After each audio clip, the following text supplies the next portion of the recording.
Good evening. What a crowd we have tonight.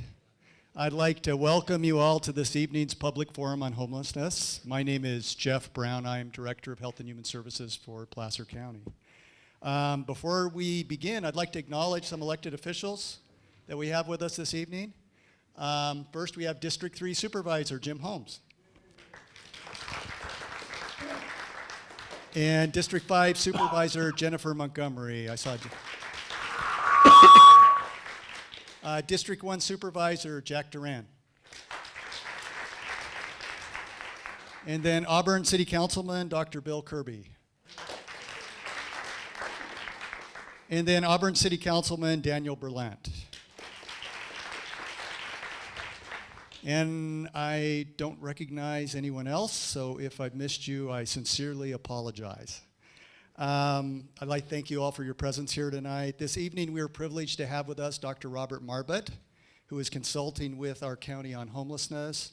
Dr. Marbut has worked on homeless issues for over 3 decades. Started as a volunteer. He was a councilman and mayor pro tem in San Antonio, Texas. And then ultimately, he became the president and CEO of the Haven for Hope. And this is a huge program in San Antonio, Texas, a huge multi-service center for, to serve homeless individuals that's really shown some great success in reducing the impact of homelessness in that large metropolitan area. Dr. Marbut, over his career, has visited over 580 operations in 21 states, plus Washington, D.C. and Mexico City, and has helped dozens of cities to dramatically reduce homelessness. He was a White House fellow to President George H.W. Bush and a former chief of staff to San Antonio Mayor Henry Cisneros. So he earned his PhD from the University of Texas. We have any University of Texas fans here? In Austin, in international relations, political behavior, and American political institutions processes. So tonight what he's going to do is provide an overview of his assessment on homelessness in our community. When I say our community, I'm talking Placer County. And he's also going to comment also on our service continuum. We have multiple goals tonight. One is for all of you to listen to Dr. Marbut's research. The second is to answer any questions that you may have. So Graham Knaus will explain some formats about you that will allow you to pose your questions. And then ultimately, we're looking for any recommendations or input you would like to add to the process. You know, tonight we're going to talk about his findings from his assessment. He will be going back to San Antonio, Texas, and in the next 4 to 6 weeks, we'll be coming back with a series of recommendations for our communities. So at this point, I would like to turn the mic over to Graham Knaus, who's going to facilitate the night tonight. Graham is Assistant Director of Health and Human Services. Thank you, Jeff, and good evening to all of you. So I'm going to talk a bit about what we're trying to do tonight in terms of the assessment, how the agenda is going to flow, and what we really want to do, which is to get your input and to really start a community dialogue related to homelessness in Placer County. We will be not making any decisions at all tonight. This is about trying to create a shared foundation relative to this issue in the county, identify gaps in services and housing, and really set the framework so that we can move forward relative to allowing Dr. Marbut to finish his work in terms of developing recommendations for all of us as a community to consider. So as part of that, what we're going to do tonight is Robert will go through the presentation. I may engage him in some conversation as he's going through that to highlight some of the key points that impact us as a local community. We will then open it up for anyone that has comments, questions, any input that you would like to have into this process. We really, really want to hear from you tonight, whatever your perspective may be on this issue. For those that would prefer to write a question down or make a comment, write a comment down on a card, we will be circulating some 3x5 cards around for you to do so as well, and we'll go through those questions as well. With that, I would like to hand the mic over to Dr. Robert Marbut. He will begin walking through the assessment. Thank you. Thank you very much.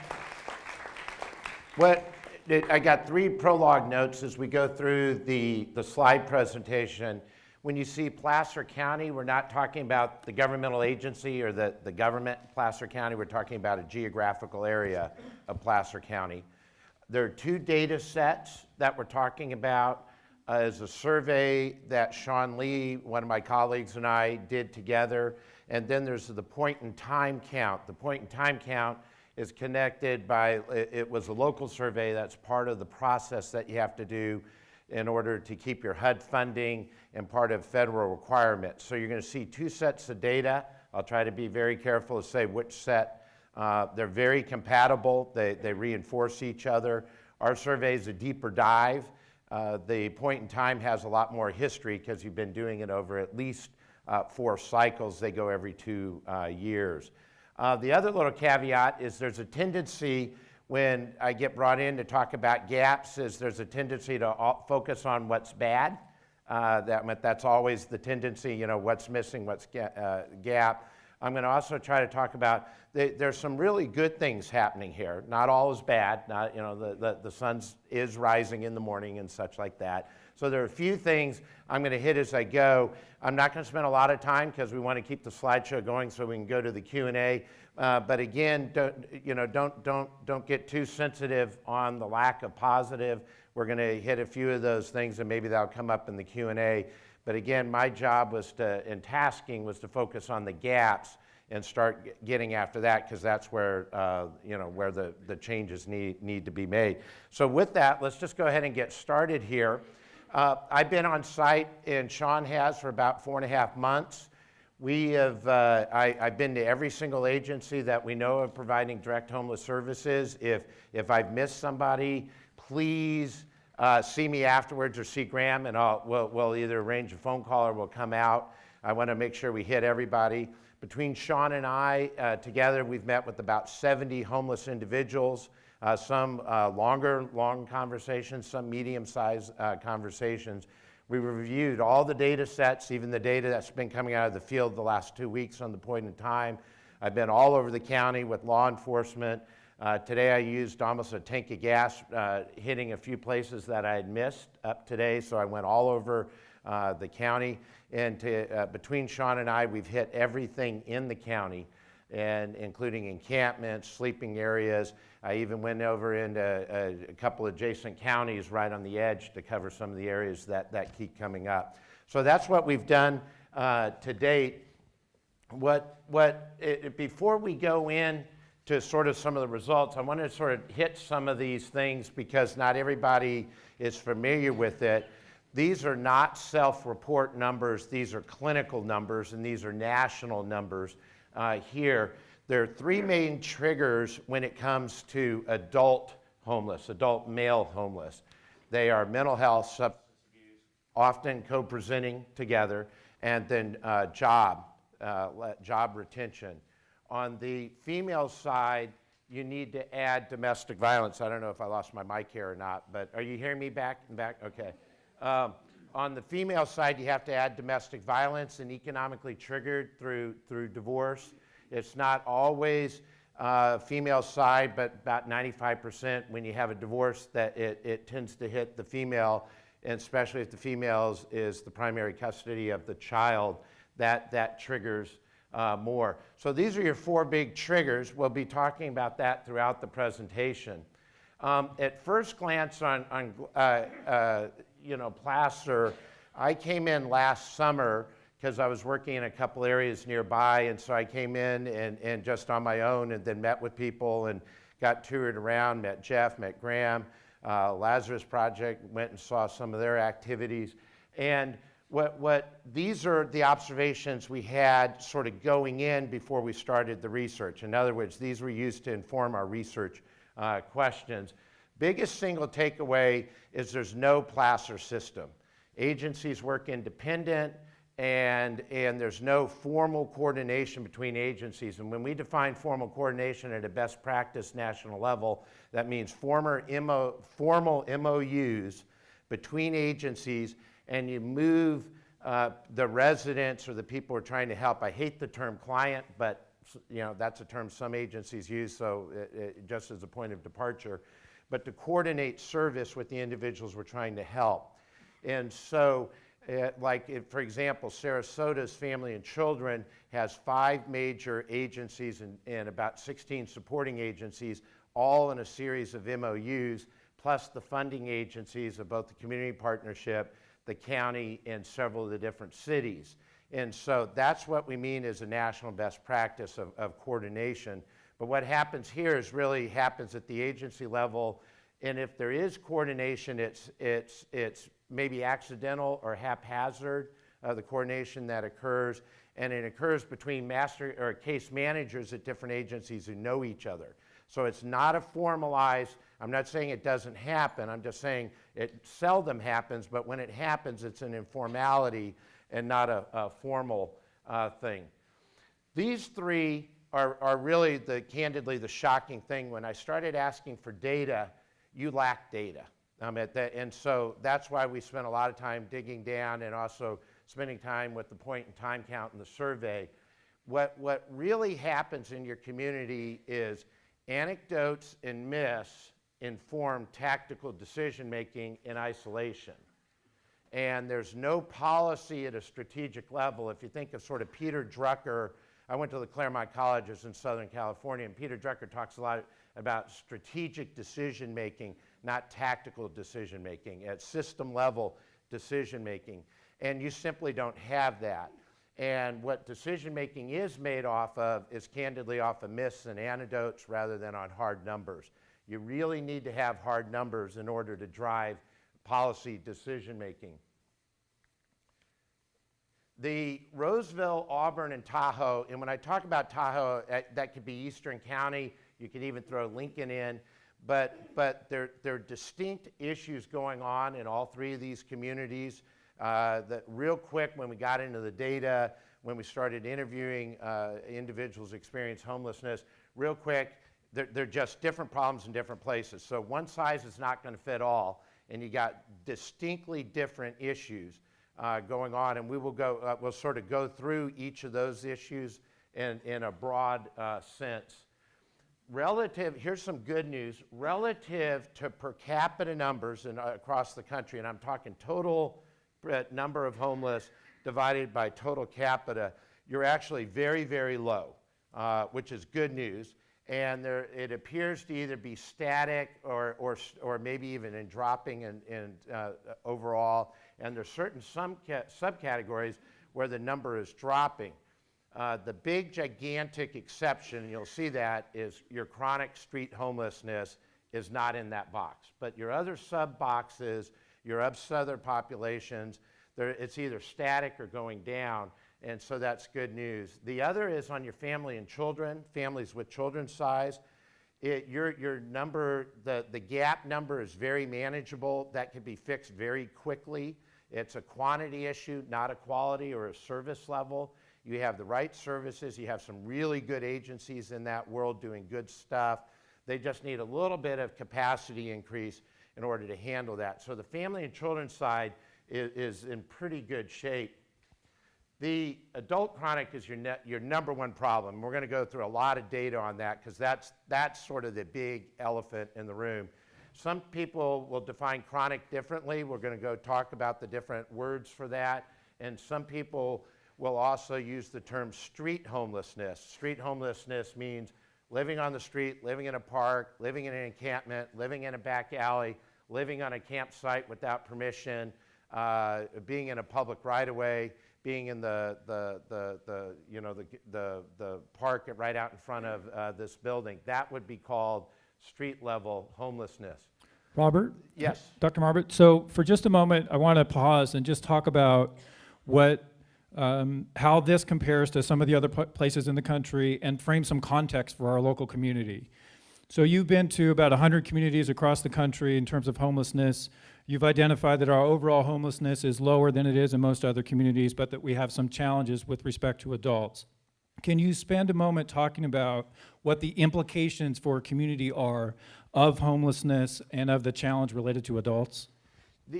When you look at street chronic homelessness, that is generally the population, if you will, that causes the community a lot of angst and challenges. The street level homeless generally is the highest users of the jail or the criminal justice system as compared to family and children, for example.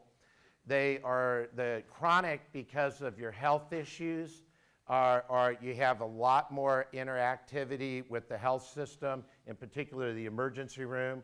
And sadly, a lot of the preventative level or primary care level at the medical level is actually, I don't want to say basic, but medium basic, but they're entering the most expensive part of the medical care system as an emergency room. So you're entering in at about a $3,000 starting per day use in the emergency room, when really you're needing primary care that averages about $119 to $129 nationwide. In some places that's a little higher.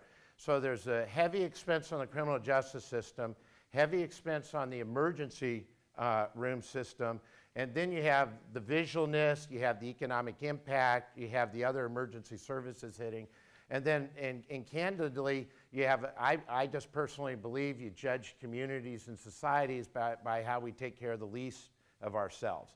And so I think you have a fabric, sort of a fabric of your community, and on the individual level, the individuals who are suffering through the condition of homelessness. So it's hitting in a lot of different ways. Is that sort of when it hit? Okay, I'm only going to talk about the reds here. These are the 4 that change. Remember, point in time, every 2 years, there have been 4 cycles asking basically the same question. This just came out of the field, so we put preliminary on it because there still may be a couple little, I would say it's probably 95% correct. The 4 red areas are things that have changed from before. Overall number appears to be down or static in terms of the total complete count compared to before. The chronically homeless number is way up, way up. And 2 things are happening there. As your overall sample size drops, that makes the percent higher. But the other is the raw number of individuals is also skyrocketing too. So you're going to see a lot of charts on that. Severe mentally ill, that dropped a little bit. And I think that's probably interrelated because your veteran number of street dropped too. And there's been a lot of effort toward the veterans in the last couple of years, and a lot of the veterans have post-traumatic stress interconnectivity. So I think these 2 areas are some of like the veteran voucher programs, the VASH vouchers, and some of the other, and just some good work by agencies and just good hustling. There's a drop going on there. So that's some good news in here. Obviously, this chronic number is not good news. The rest of the numbers are pretty about the same compared to the last 2 years. No major change on those. In terms of research questions, I do think anecdotes are good to inform research questions, especially myths. We either need to bust the myth or we need to confirm the myth in order to be able to set up strategy and know what we're doing. And so the first couple of visits, plus the visit I did last summer, we sort of gathered, I asked everybody I met with, I said, what do you think's the problem? What do you see the problem to be? So we gathered those and we came up with these research questions. Now we're starting to talk about the survey Sean and I did, which is a deeper dive. So one of the big things is almost everybody initially told me our problem is from out of town. It's all these people who come here. I mean, I heard that over and over and over and over and over, but from everybody. I mean, from some agency people, some business chamber type people, some citizens, some political, some staff. I heard this just uniformly across, and law enforcement. The other is the rail yard. I heard many people talk about the rail yard is to blame, and that was the bringing the consistent flow of numbers in. Then we had how chronic is the homeless, and we're using some national comparisons there. And then mobility across county, because we need to understand mobility. Do people move around different places? Because that will tell you what the likely solutions are. I'm a big fan that you let data drive your decision making and your strategy. Don't come up with your decision ahead of time and then try to back data into it. So we need to find out, is it mobile or not mobile? And then sort of, is there a one-site, multi-site solution to this? Because the good news is many communities are dropping their street homeless. We've worked with numerous communities who've been able to drop their street homeless numbers 70, 80%, some places as high as 93. That was probably an exception because they did it just so well. But you can drop your street level homelessness. It's almost a science now. We know what we need to do. Now, whether there's political will is a whole different thing. Whether there's financial will is a whole other thing. But this problem can be addressed significantly if there's sort of a collective agreement that wants to occur. So going into the survey, the big thing here is hard data should drive strategic decision making, period. You shouldn't do tactics, you shouldn't do myths, you shouldn't do anecdotes. It should be strategic decision making. So go right into here. This is one of my favorite slides. We ask this question a lot of places. It basically, where did you go to high school? There's nothing more basic than when you go to high school in terms of are you anchored to a community? And this was sort of a shocking number, and when we've been showing it to people, most people have been shocked. 1/3 of the homeless, and this is the street chronic homeless population. This is the tough group, if you will. 1/3 of that group went to high school here in Placer County. What was fascinating about it, many people, the survey just says, where did you go? And we had some breakdown. Many people added what high school they went and their mascot. You know, I mean, there's a real connectivity to it. And this is just interesting because it was evenly divided between the three sort of east, if you sort of other part of the county, and then Roseville and Auburn, pretty evenly divided, about 10% across.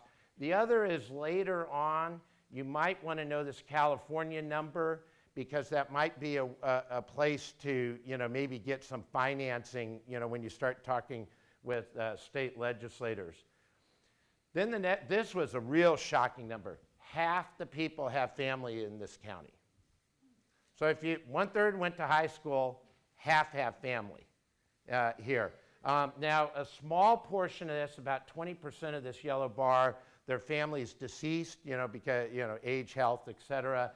But 50% had family here in Placer. Dr. Marbut, can you talk about how that may compare to some of the other communities you've been to? Going back, most places it's somewhere like about here, and this chart is over here. And just to give you an idea, we go to some places and don't find anybody who went to high school in a community.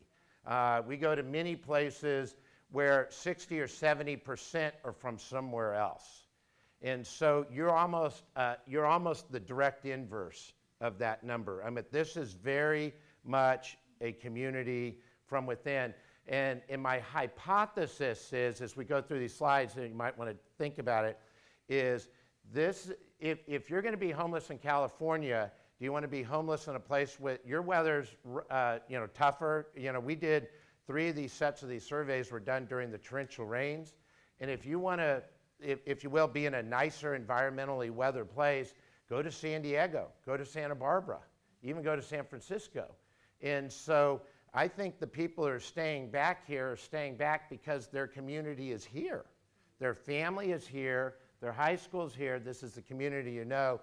And I do not think you have a base group of people that came in from out of town.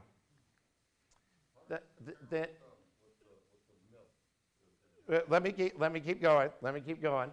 And then this is, did you have a job in Placer County before you went homeless? 55% of the people were a working, employed citizen of Placer County before they went homeless. And so, you know, again, another way to look at it. This is a wild one. This was really surprising. Almost 70% of the people have lived in this county for 5 years or more. So even the people, and there's some that have come in from out of town, it's a small group, but even the people who have come in from out of town have been here 5, 10, 15 years. We found many chronic homeless people who'd been here, who've been homeless for 20 plus years. So you have a very entrenched chronic problem that has come. Here's was the wildest number, and I've never seen a number like this. 82% became homeless in Placer. And that's your ultimate. So that means your biggest number you can get to is 18% came from somewhere else. And some people are very entrenched. Family, high school, long living time here. Here's the rail yard question. 5% came off the rail yard. And this to me is real important because I was given this excuse by almost everybody my first 2 visits. This was the highest reason given why people are homeless is because of the rail yard. And it's always easier to blame the devil you don't know than the devil with you, in your own house. And so this is really not the issue at all. It just simply is not the issue. Here's a matrix, and I'm going to show you my matrix, and I'm going to show you a HUD matrix. We break out, and this again is the street homeless number. We have a little over about a third is 1 year or less, and then you got about 40% 1 to 5 years, and then 5 or more is about 28%. So can you talk about what that means for us as a community in terms of the distribution of the chronically homeless within Placer County? What are those 3 groups? What does that mean from the perspective of where we may be headed in the future and how it may differ from what you've seen in other communities? The reason why I break this out versus HUD, and I'm going to show you the HUD number again, because when you put the HUD numbers in, you lose sort of some critical sub-data. What we find is anybody who's been homeless 1 year or less, you can get very successful recovery rates from. That's just a known across. I don't mean everybody recover. I'm not a naive. You'll never hear me say, I have a 5-year mission to end homeless.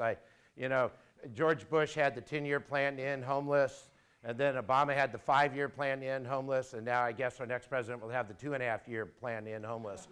And we still have homeless. And so I'm not one of those naive, but you can dramatically reduce homelessness, and that's why this group should be so this should be the focus. You got to make this group not become into the other group. This group, the 5-year or more, to be blunt and to be very sad about it, you almost have 0 chance of recovery 5 years or more. I'm not saying it won't happen. I don't, it's sort of like that old TV show. You might vote them off the island, but you don't vote them off the planet. You're going to try, you're going to do your best, you're going to try to create the best possible situation, but your chance of recovery back from a homeless person to a tax-paying citizen is just, the stats are just sadly horrible. And it's generally because people are so medically far gone, and it is allowed to get to a point where it's so bad. So here's your meat and potato. This is where you got to really focus, because this group's about ready to come to here. Take this slide, stack it, and you're going to see some rate of increased numbers here in a few slides. It is, you got a huge problem facing you, and if you choose to do nothing, I guarantee you I'll get a call from you 2 years from now, and this chart's going to be more about right here. You can just see the numbers happening about what you're doing. So Dr. Marbut, relative to what you just talked about in terms of the 3 different categories, what I heard you say is on the less than 1 year side, those are the folks that, as we think about developing recommendations over the future and we're getting input from folks in this room and outside in the community, those are the folks that we are best equipped to be able to reintegrate back into self-sufficiency. The middle group is more challenging but possible, and the bottom group there is the most challenging group. And so as we think about solutions, whatever they may be, whatever road we may be walking down, those are the 3 categories of populations that we will be looking at. Absolutely. And the other thing on this chart, to give you a little national comparison, if you were to think of it, if you look at national numbers, the chart would probably go like this. So this number is going to be around 14. These 2 together will be about 14% nationally. Together. And this would be about here. And so these 2 together would be about 14%. And so going to the HUD number, same question, same data, we just stacked 1 year versus HUD uses 1 year and more. Part of that is they know they can get very good recovery rates in that first year, so that's a big, fast, quick focus.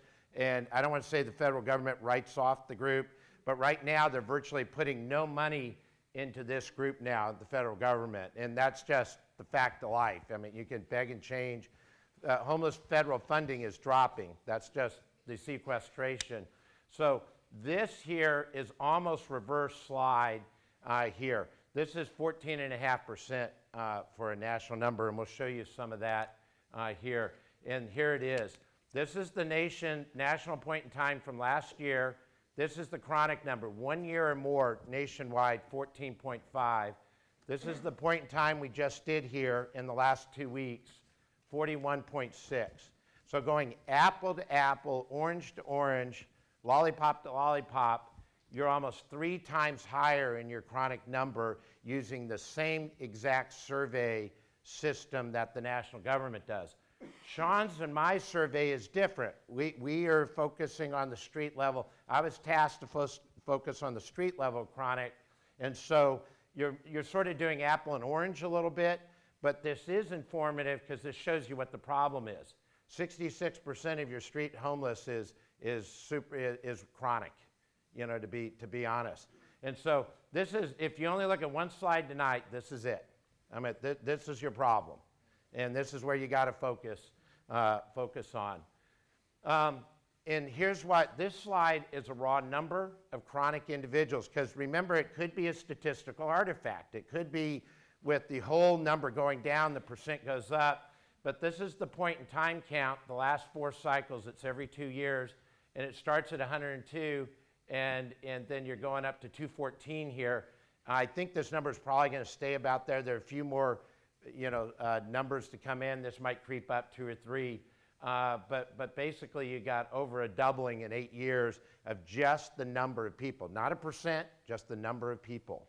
And so it's sort of a stacking effect, and the more you don't address this issue, this is just going to keep stacking up, and it's going to be an exponential rate. And then you're going to get a large number of people that you simply can't treat at all, that are from your community, that have family here, went to high school here, had jobs here, and if you think they're going to move on somewhere else, they would move on in the middle of winter here. They'd go to San Diego or Santa Barbara. They were choosing not to, because I think they consider family here.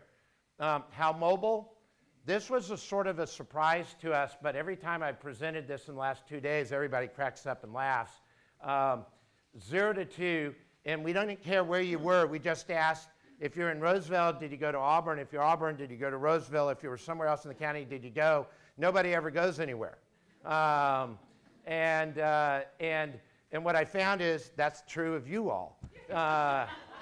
You all stay where you are. I was talking to somebody earlier, I won't name her, but over in this section, and she said, well, everybody has a certain area code, only the people down in Roseville have a different area code. And I was like, well, I had 7 digits, I didn't have the other 3 digits. And so everybody sort of thinks their world is very insulated. Same true with the homeless. And if your homeless is from your community, that's a logical thing to expect. And so what was very interesting in Roseville, most of the people in Roseville only come up for medical and parole. They don't come up for anything else. That's the only reason they're coming up. And Auburn people will not go to Roseville. And I guess that's true for you all.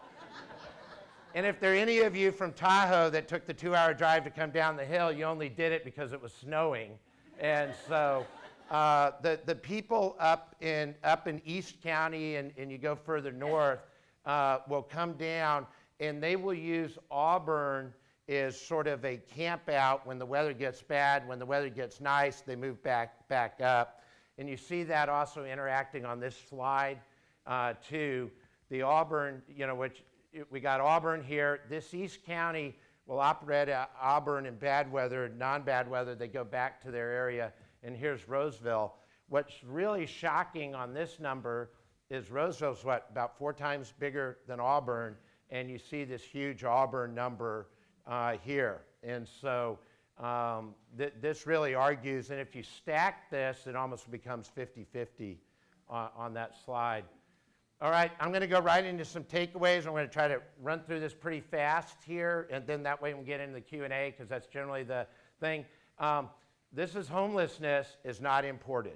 This is your problem. This is a community that's from our community. 34% high school, 50% family, 55% had a job here before, 82% became homeless when they were here. So your max number of out-of-towners is 18%, if you think of it that way. There's definitely a bleed-up effect in Sacramento. We saw that in some of the sub-data, but I'm guessing there's a lot of you who used to live in Sacramento, or maybe 30% or something, that used to live in Sacramento have now moved up, and I think that's what you see a little bit happening with the homeless. Rail yard is just not a factor. Mobility is very limited in this community, which would argue for you need two solutions. You need a Roseville solution and you need an Auburn solution. And if you try to put it in one place or the other, it's not going to work.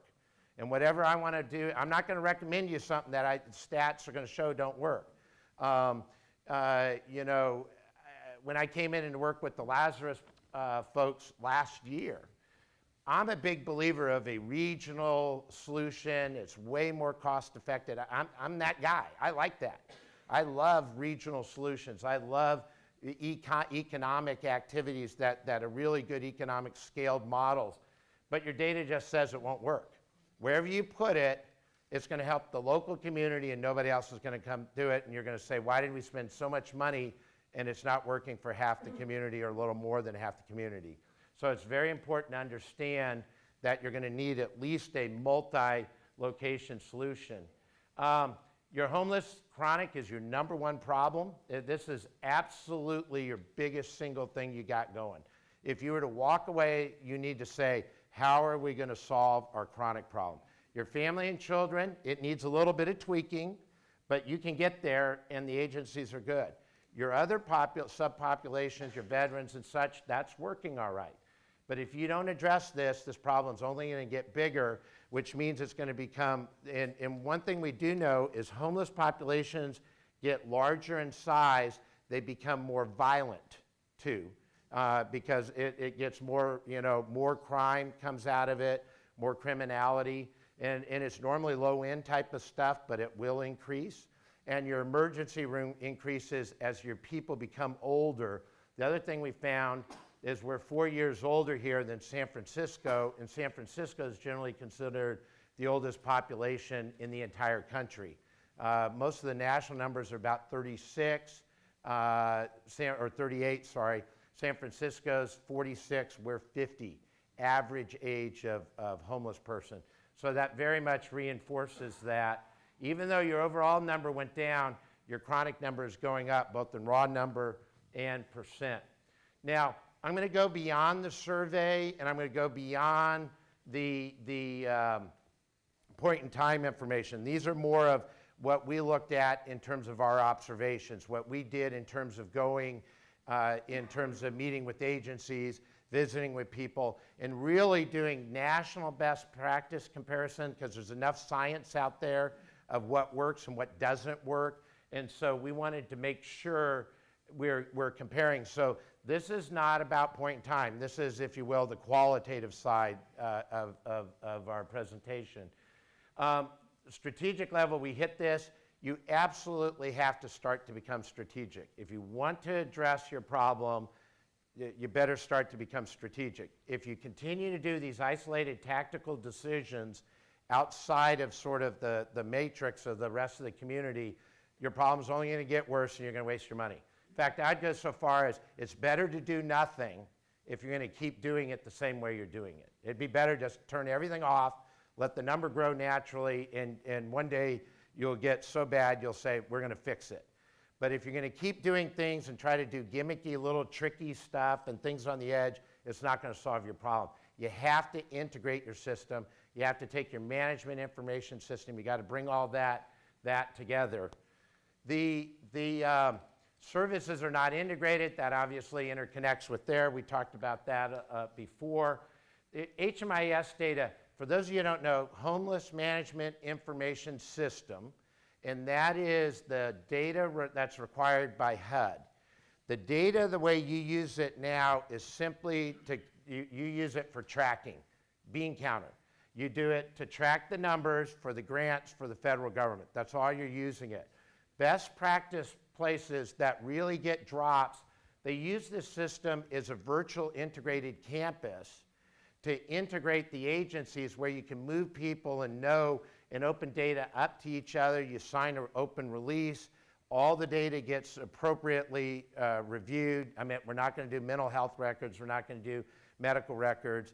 But you would know who the mental health case manager is. You would know if you're hitting the ER. But the cities that have really done this, and St. Louis was sort of the inventor of this, where they created a virtual campus by integrating the database. And we've now done this many places around the country, and it's also one of the feds are really pushing for it. In fact, they would like this to be the major way you know your number and get out of the point in time count. And so you're really missing a lick if you don't use this as a case management tool and you just use it as bean counting now. Unvalidated myths have become fact. Anecdotes and myths have been driving your decision making. And I think there's enough data between what Sean and I did and looking at the point in time now. I think even if we had not done our survey, the fact you're almost three times higher on the point in time, that's sort of a boink on the head. If you don't take that as a wake-up call, I can just imagine what that number is going to look like 2 years, because you can take everybody in that first year, and a lot of those folks are going to be 1 year plus. Whether you use my matrix or use the HUD matrix, those numbers are going to be going up. Here's starting to get on the edge of the real meat. You do not have a 24/7 facility. And when I mean a 24/7, it needs to be 24/7. You never leave that campus or that building. You stay in that one building or that one campus. And you deal with all the food and sleeping are there. But during the daytime, you have very formal, back to the 4 triggers: substance abuse, mental health, job training, and then for the females, they had domestic violence. If you really want to reduce your numbers and keep that 1 year from becoming chronic, you have to address those root causes: job retention, medical, mental health, and they're all very interconnected. It's not one or the other. And when you saw that 90%, a lot of people co-present mental health and substance abuse, I often get asked a lot about, aren't people drug users on the street? And on the street, you can't afford to be a recreational drug addict. You just simply don't. But what we did some studies to find out, I had this really clever idea, I thought, 2 or 3 years ago, and we were studying a subgroup of women, and I had this great hypothesis. I had it all figured out, thought I was the smartest guy in the world, and we were going to go do it. And we studied Pinellas, Bexar County, and Portland. And what we found was the women used a completely different drug in each place. Placer was Oxycontins, any of the Oxys, Roxys, because they're pill labs right out of Pinellas County. San Antonio was meth, Bexar County was meth, and Portland was alcohol. And we started trying to figure out, because we thought we had this ingenious idea, and one sergeant in Bexar County said, I know why that is. It's the cheapest available drug in your community. It's the Ambien. It's what you go to sleep at night. Because if you were sleeping outdoors and having a 40-degree change of temperature and have critters going across you and insects going across you and people rolling you and you hearing noise and having police come and wake you up, you're going to take whatever it takes to knock you out in order to sleep. And I would guarantee you that looking around, most of you, if I brought you out on the street with me, I bet you could not sleep through a night without some sort of medication. That's why the substance abuse really, if you dig into it, is often always, not always, but highly correlated with mental health and not really recreational drug use. So you got to get back at the mental health. Auburn just simply doesn't have anything. I mean, what it is eclectic. There's a lot of eclectic. There's breakfast on Sunday over here, showers over, about a half a mile this way. A temporary shelter was temporarily opened up. There's a lot of little stuff going on. No integration, no system management. moving around, and all you're going to have, if you have what you have now and don't address it, when you look at the point in time numbers, you're going to see it even stronger. You have to have a place of services. If you don't have a service place, you're not going to get treatment. You're just simply not going to get treatment.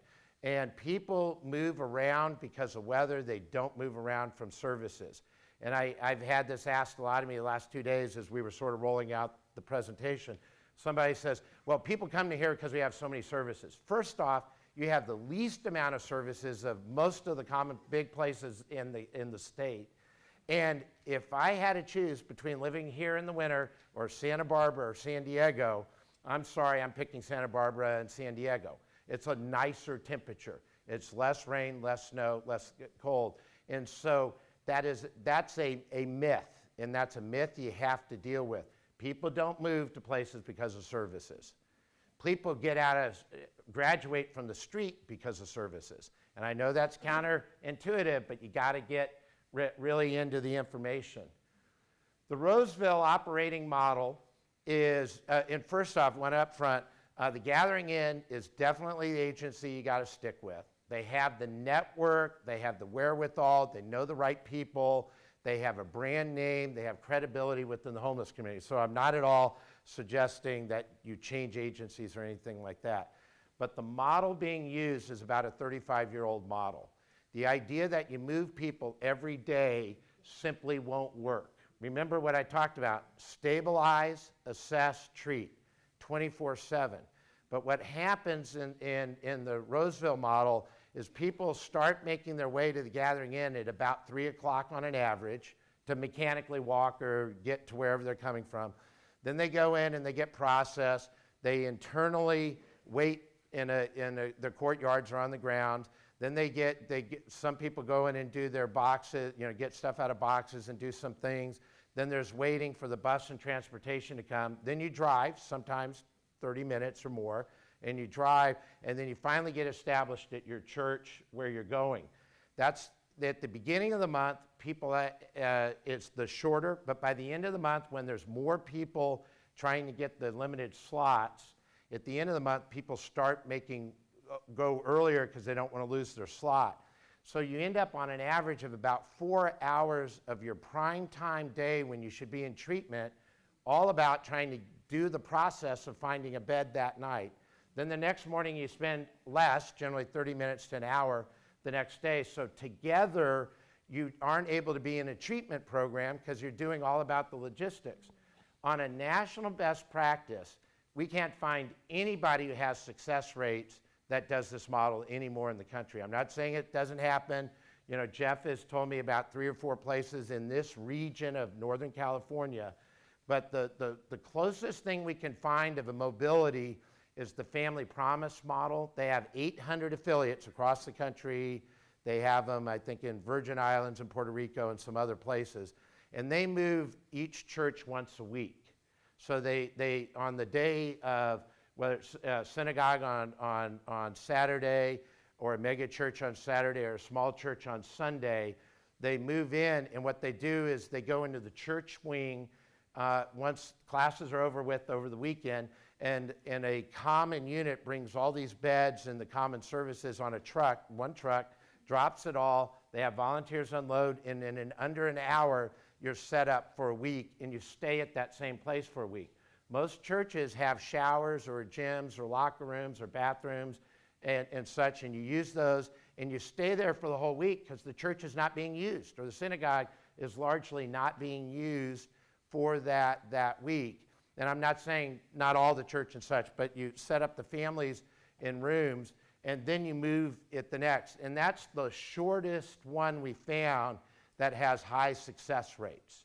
And so if you want to stabilize a person, you can't do it by moving them every day. You got to get somebody situated, get people in the treatment program. Then transitional services, affordable housing. This is ultimately your clog, because even if you have everything else going, you live in California. If you live in California or Florida, your cost of housing is so much more than anywhere else in the country. And so you're always going to struggle with this, and you got to figure out a way to break that nut, whether it's low-income tax credits. You got to get some inventory in here, because if you don't get this, all the other stuff won't work. You just simply clog up here. And right now, you have a very big lack of that.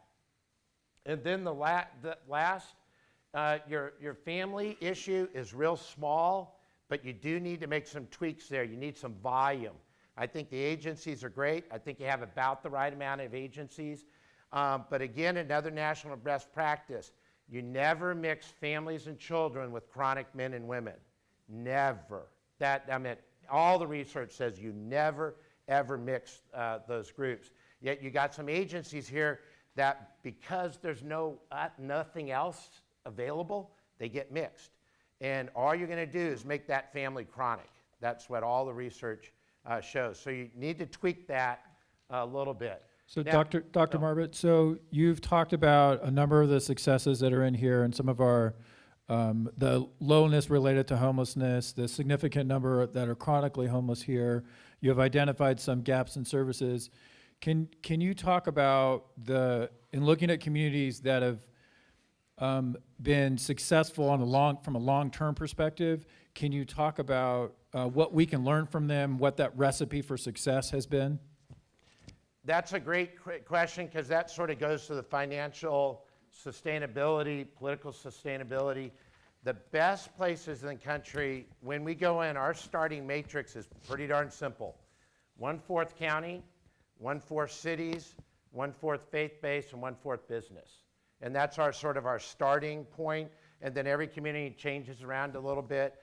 But if you look at the communities that have sustainable operations, St. Louis, Dallas, and I don't mean Dallas megaplex, but the downtown Dallas area, San Antonio, Pinellas, even Father's Joe Village down in San Diego, they have a mix, and it's a balanced mix. If you say this is only a city problem and say city's got to fix it because in the end of the day, most of the homeless are inside a city, that's not going to work. Likewise, if you try to put it all in the county, that's not going to work. And the reason why the faith-based community is so important is the faith-based community brings food to the table, no pun intended, but they bring food to the table, and that's generally about 1/3 of your operating budgets for any of these. And if a church feeds in a park or a street or a back alley or even at that church, all you're doing is growing homelessness. That is a formula, and I'm a person of faith. I do this as a faith mission. But there's a smart way to help people. And I think you got to take your heart and your brain, put them together, and let's do it in a smart way. I'm not saying don't feed homeless. I'm not saying that. But if you feed in a park and you just give food and clothing and suntan lotion, but don't address the core issues of substance abuse, mental health, and job retention, all you're going to do is grow homelessness. So you want the faith-based community to be directly integrated with government. And over I've had places, we can't mix. In one building, I literally put a door between the faith-based community and the government. And it was our separation of church and state door. It cost me $175. The building cost me $10 million. The separated door cost $175. And both were happy. Now they keep the door open, but in the beginning it was like locked from both sides. So, But you need the faith-based community at the table, partly because it lowers your budget, partly because many people believe that's an important part of recovery, but you also don't want the negativeness of feeding out and having a bad anchor feeding in the wrong place. And so you need the faith-based, and ultimately in the end, you need the business community. The really good communities get the business community, because if you don't do it because you care about Placer, or if you don't do it because you care about the individuals, your self-interest of your business community, your merchant community, as you get more and more tourism, I know you're trying to get back into that, that won't work if you have a lot of street homeless people in front of your merchants, front of your hotels, front of your lodges, front of your bed and breakfasts. It just simply won't work. So the business community has a little bit of a vested interest in it. Plus, generally, if you get to most business communities, especially in Placer that I've met, there's a real sense of community. So I think but part of that community was candidly part of the community that's really into some of the myths. When I talked to them, the people I met with, They go through a lot of the myths and not the data. So what's next? Getting input tonight, and I can stay for Q&A. If I got to stay in the park, I don't have a flight till 5 a.m., so I can stay in the parking lot if we need to move outside. I will stay to every question's answered, or get input or whatever. We got to continue to analyze the data because point-in-time data was coming so fresh. We were actually processing data today and yesterday, and so as that data comes in, and there have been a couple ladies, I don't know if they're here or not, but they should be recognized. They've been just pushing the data through. Are they here? I believe so. Both Jennifer Price from AMI Housing and Kathy Denton, who's one of our program managers. Yeah, they've been great. So folks, you should know what typically takes several months, they've been pulling together over the course of the last 10 days for purposes of informing this assessment to ensure that the great work that Dr. Marbut has done reconciles with the broader picture of homelessness and the count information. So it's really, we're trying to get everything gelled together at the same time to ensure that we have as informed a conversation as we can have. Normally in a community, it takes 5 or 6 months before you even get the first draft of data. They've done it in 10 days. So I can't tell you how important that was to get data, because I'm a data freak. I want data to inform decision making. So, but we're going to probably have another couple weeks to massage because we're moving real fast. We might have missed some stuff. We may have some numbers that have been missed. I don't think it's going to change more, 5%, but we want to make sure we're right. And then I'll be presenting the action plan in about a month or 4 to 5 weeks or so. As soon as you all can schedule it, I'll be ready. So, and Sean may come depending on what date we pick. And some of you have met Sean, great guy. He started as a data freak, a techie input guy, for those of you who've met him. He also has a master's in business and an MSW. And so, master's of social work. So this guy is just incredible on data and case management. I've never seen anybody. I first met him in St. Louis, and he sort of designed that whole system that became really the national best practice, and he's just one of the best in the industry. So with that, do you want to go to Q&A, or how do you want to? First, a big thank you to Dr. Marbut.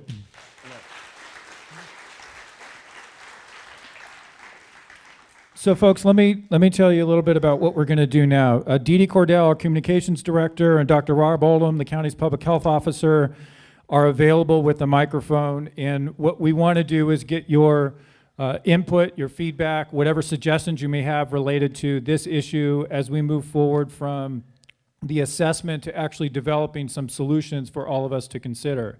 And I'm going to ask Bobby Regan, our secretary, to hand out comment cards. So to the extent that you have a comment or a question that you want to make in a less public manner, then Bobby can hand you those cards and fill those out. We'll work through those as well. And as we're doing that, both Rob and Dee Dee will be available for folks that have some comment. And with that, I will open it up to the audience. Yes, sir. Do you have any data split out specifically about homeless vets? Yes. Nationally, we have a lot of data. Are you talking about here in Placer? Specifically, I'd like to know, for example, how many are chronically homeless. The short answer is we got that data. We've not run the crosstab on it, but I think we can get that data hopefully in the next month. I think, and the question is whether the end sample is high enough to be meaningful, or either the ends, top or bottom. But the short answer is we got the raw data, but we've only done the top shelf. We haven't done any cross-tabbing yet. But we can run it. I know we can run it. Whether it's meaningful, I don't know yet. Yes, sir. Well, first of all, I want to thank Placer County for engaging in this. I'm in the city of Auburn, and I agree it's a multi-problem city and county. I really want to thank the supervisors for engaging in this process. Question, I'm a physician. On page 11, item 3, you spent some time on quality ed is sparse. I got that. HMIS is not universal real time. You spent some time on it. I had no idea what you said. Okay. HMIS is Homeless Management Information System. It is a HUD-required database. The best places in the country have, if you are any type of agency who touches homeless, you would data input in essence, your case management notes into that. We even do that with law enforcement. We even do that with medical emergency rooms. You do it with all the agencies. You do it with any peripheral agency. You might be providing voucher or off-site referral. So all of that information is into one database case management notes. You need to have a universal release so everybody approves it. Father's Joe Village in San Diego, for every 5,000 people he comes in, he gets generally about one person who won't sign the universal release, and then you just can't for them. And in San Antonio, the last number I saw, I think about 15,000 people had signed it thereabout, and nobody had refused it yet. And so you can get that release. Now that doesn't mean you publish all the data, but it's a need to know. So if you're a case manager at a rapid rehousing program, you'll know who the mental health person is working case management, or psychiatrist, psychotherapist, psychologist who's working with that individual. So you call about it and you pick up the phone. So rather than guessing or depending on what the person in front of you is saying, you literally call up that person and you go, I have Joey in front of me here. We're thinking about some housing here. How do you think that's going to work for him? And then if he says, you know, we've been looking for Joey for the last 5 weeks and we can't find him, send him our way. Or he says, you know, I think Joey's a great candidate. And so you get a better placement and you have all the case notes and such. That's the ideal program. St. Louis was the first who created it. The rest of the country is just following. And that's also what the federal government's not the most enlightened agency sometimes, but this is one area they're really good at. They get this. It's a great question. We've learned a lot from Dr. Marbut about the system, looking at the system as a whole, seeing where those gaps are, and the importance of actually having data so that we can have informed decision making. And I'm sure that'll be reflected when we see the recommendations in the next 4 to 6 weeks. Hello? Hello? Oh, there we go. Have you heard about the Housing First program? And if so, could you tell us, because not everybody knows about it, and could you tell us your opinion about how effective that approach is? Because I've read articles about it, and it seems to be very effective, especially Salt Lake City and other cities, Denver, even Santa Clara have done that. Housing First is an idea, and it comes largely out of the federal government, Washington, D.C., with a few people out of Portland and Seattle. That's where it got started. And the idea is you grab a homeless person and you give them a house tonight. That's it. It's that simple. Put them in a house, and then we'll figure everything else out later. It's literally that simple. What we have found, and this is where it's funny, I was on the phone today with the Huffington Post, and at the end of the day, Salt Lake City called me because they were saying their program's not working there. And so they were calling, I got a phone call with them tomorrow to talk about why it's gapping. In San Antonio, if you take all the people on the Haven for Hope campus, remember we're large county and we're supposed to help a multi-regional. Any given night we have 2,300 people sleeping with us. The veterans program, the emergency courtyard, the internal program, and we have 513 people in Housing First. And so I've used Housing First. I use it everywhere I go. But what I have found is Housing First works better with some subgroups than others. I have found it's a good tool, but it is not. There's some people that it's almost a little R religion, thinking Housing First will work for everybody. And the data, early data, is not showing as good of rates afterwards. And so the way I treat it is this, and I don't want you to have a heart attack, but since you asked this question, if he has a heart attack tonight, are we going to take him to the gymnasium? Because that's our long-term game, is we want him in the gym. We want him on the treadmill. So he's having a heart attack. Let's take him to the gym, and we'll skip the ER. So we're going to skip stabilization, assessment, treatment. We know we want him on the treadmill, but we're going to skip that. We're going to take him straight to the treadmill, and we're going to save a lot of money. And if you're in homeless, I'm absolutely convinced you're in medical. It may not be totally medical crisis. It may be mental health, substance abuse. It may be your life crisis. I still think you need to stabilize, assess, treat, then rapid rehouse. And that's what we're doing in San Antonio. And we did it, and the feds hate this number. We looked at our first 2,000 people who went through Haven for Hope. Not randomly sampled, not a subset. We literally took 1 to 1,999. And what we found is we had a 12 percentage point higher success rate with Housing First. If you came to us first, then you went to Housing First.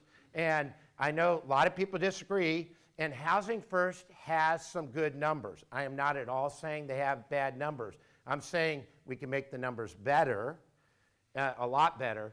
And when you actually spend a lot of time on the street, there's some people, if you put in an isolated place of their own, the recovery rate in the long term just simply is not there. The second problem with Housing First is it's very, very expensive. It's the most expensive per person solution in the toolbox. Whether you talk overtime or not, the startup cost, you gotta have a house. You gotta have, and not for one day, you need a house forever, or an apartment, or a duplex, or a quadplex. But it's very expensive, and in places that have very low inventory, Housing First simply is not financially viable. The Fed government tells you to go do it, but they never give you any money. You know, but places like Kansas, the Midwest, Housing First really works well because they have 18, 20% vacancies. And so they use that extra inventory that's very, very affordable, and there the price goes way down. So if you're in a community that's at about 97, 98, 96%, Housing First is not a very affordable. It means you're gonna have to create your inventory. If you're in a community where your housing rate of occupancy is about 80%, Housing First will work fabulously. So it's a lot more nuanced than just saying it's good or bad, and I think it's an absolute tool you need to use, but I don't think it works for everybody in the subset. So that's my opinion. There's some really good people on the other side of that argument who will say, I'm full of it, you know, and they tell that to me daily, so. We're going to go to this gentleman here. Before we do, I want to check in case there are any folks that would like to use the comment cards. If so, raise your hand. Over there. Yeah. Okay, we'll go over there. Yes. Thank you. Hi, I'm up here. In your data for children, I'm particularly interested in children that are homeless. Does this include children who are not in a family unit, or is that a separate category that you would look into in your database? When you get to families with children, I track 3 things, and the federal government more or less tracks the same. They're not as maybe into this yet, they're getting there. I track how many families and children, you know, with at least one adult and at least one kid under 18. And that's how I define family and children. Broadest, most loose term you can. Then I track unaccompanied minors, which is anybody 18 and under with no parent with them. And then I track unaccompanied youth, which I generally go 18 to 23. Now there's sort of an idea it needs to be 18 to 25 because that's sort of that fostering out group and such. And the point in time has that numbers. We've not looked at any crosstabs on that. But the quick down and dirty is it looked like we had about 17 on that night that had nowhere to go that were in crisis, you know, that night. And so that's why, and before, I guess going back 2 years, I think the number was 7. I'm getting yeses there. Just want to make sure. So I think it was 7. So that is ticked up, and you hope that, you want to make sure that trend doesn't go up. It generally, unaccompanied minor and unaccompanied youth, you can treat those 2 groups together. They're very highly compatible in terms of needed resources and such. When you mix that group with families with very young children, not so good. But if the family unit has older teens, that mix works. And so, and families is absolutely the most challenging on a individual case management level, because every family member you add exponentially increases the complexity of the situation. You may have a knucklehead mom or a knucklehead dad, and the kids are great. Or we had a case in Pinellas where the whole family is great, but there was a 16-year-old boy who was caught for felony arson, had already served his time, was out, and nobody would take the family if the boy was coming. And mom wasn't going to leave without the boy. See how that gets complicated? And so, and you talk about housing first, you want to be an apartment owner and take that individual. So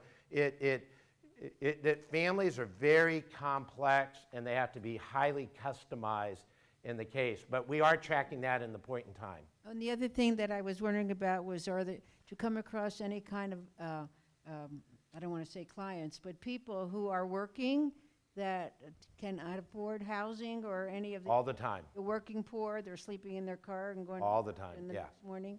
Yeah. Is that included in your data yet? Yeah, and we that all gets picked up. You know, again, subsets hard to get at to the numbers yet. Nationally, or what I will tell you, a thing that surprises most people in our come as you are courtyards, which is what some people call it a low demand shelter. I call it as a come as you are. I'm just a real big believer that should be your starting portal. The only reason you can't come in is because you're violent. If you're violent, you go to jail. Or if you're medically not stable, you go to the emergency room. But after that, you come to us. And we take everybody. Come as you are. Come as you are means come as you are. And that's your entry portal, and we start training you where you are, not where you want a person to be. And I know not every program can do that. Not every program has that philosophy. But if you don't capture that group and put in a 24-hour setting, you're not going to ever get recovery. And that we do know for a fact. And so, and for those of you people of faith, this is very biblical. You meet people where they are, not where you want them to be, if you really want recovery. So. Sir. So, I've been reading some articles recently.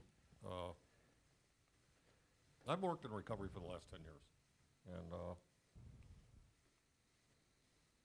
I'm starting to see things a little differently, because we have this huge failure rate of 70%, and we blame the client.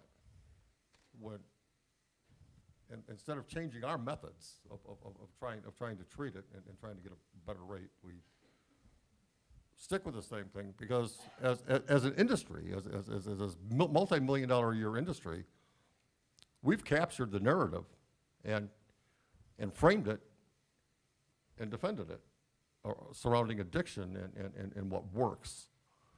And are you looking into different models for recovery, or Absolutely. still stick with the same stuck old junk that doesn't work? Absolutely, and I wanted to go back to this slide here. I wished the computer's in the back room, so I have to do it backwards here. But this slide right there, whoops, it went away. The treatment that you do with this group is very different than treatment when you do in this group. The treatment you do for people in the first half a year, 6 months, is very different than you do 6 to 12 months. And you have to customize treatment. I get very cynical when people say, I got the perfect program. I mean, or my program has this. To me, what I have found inside of Haven for Hope, we have 7 or 8 different programs. And sometimes we start a person on one path, that path's not right for that person. You move them over here. Sometimes a total clean environment is good for some people. Some won't ever enter the program. Some, if you say you can't bring your dog in, will stay on the outside of the fence and never come in because they don't come. I tell you, if you told me I had to get my dogs up, I'm going to fight. And so you got to say, I need to have a program that lets the doggy come in, that lets the pet come in. You need to reduce the barriers of entry, and you need to customize the recovery to the individual if you want high success rates. Leslie. How much is a program like that? What, Haven for Hope? Or, yeah. I mean, I like the concept, and then I have other things. Yeah. I haven't looked at a per night of Haven. I can quickly do it afterwards or okay. Bring it back in a month. But just the come as you are side, I've been spending a lot of time in that in the last 4 years. And we have The lowest program I know of is $13 a night per person, and the highest one is about $30. And I know what a jail is nationally is about $116, and an emergency room is about $3,000 a day. And so I guarantee you, you're already, the 216 people you saw there, you're already spending the money on those individuals.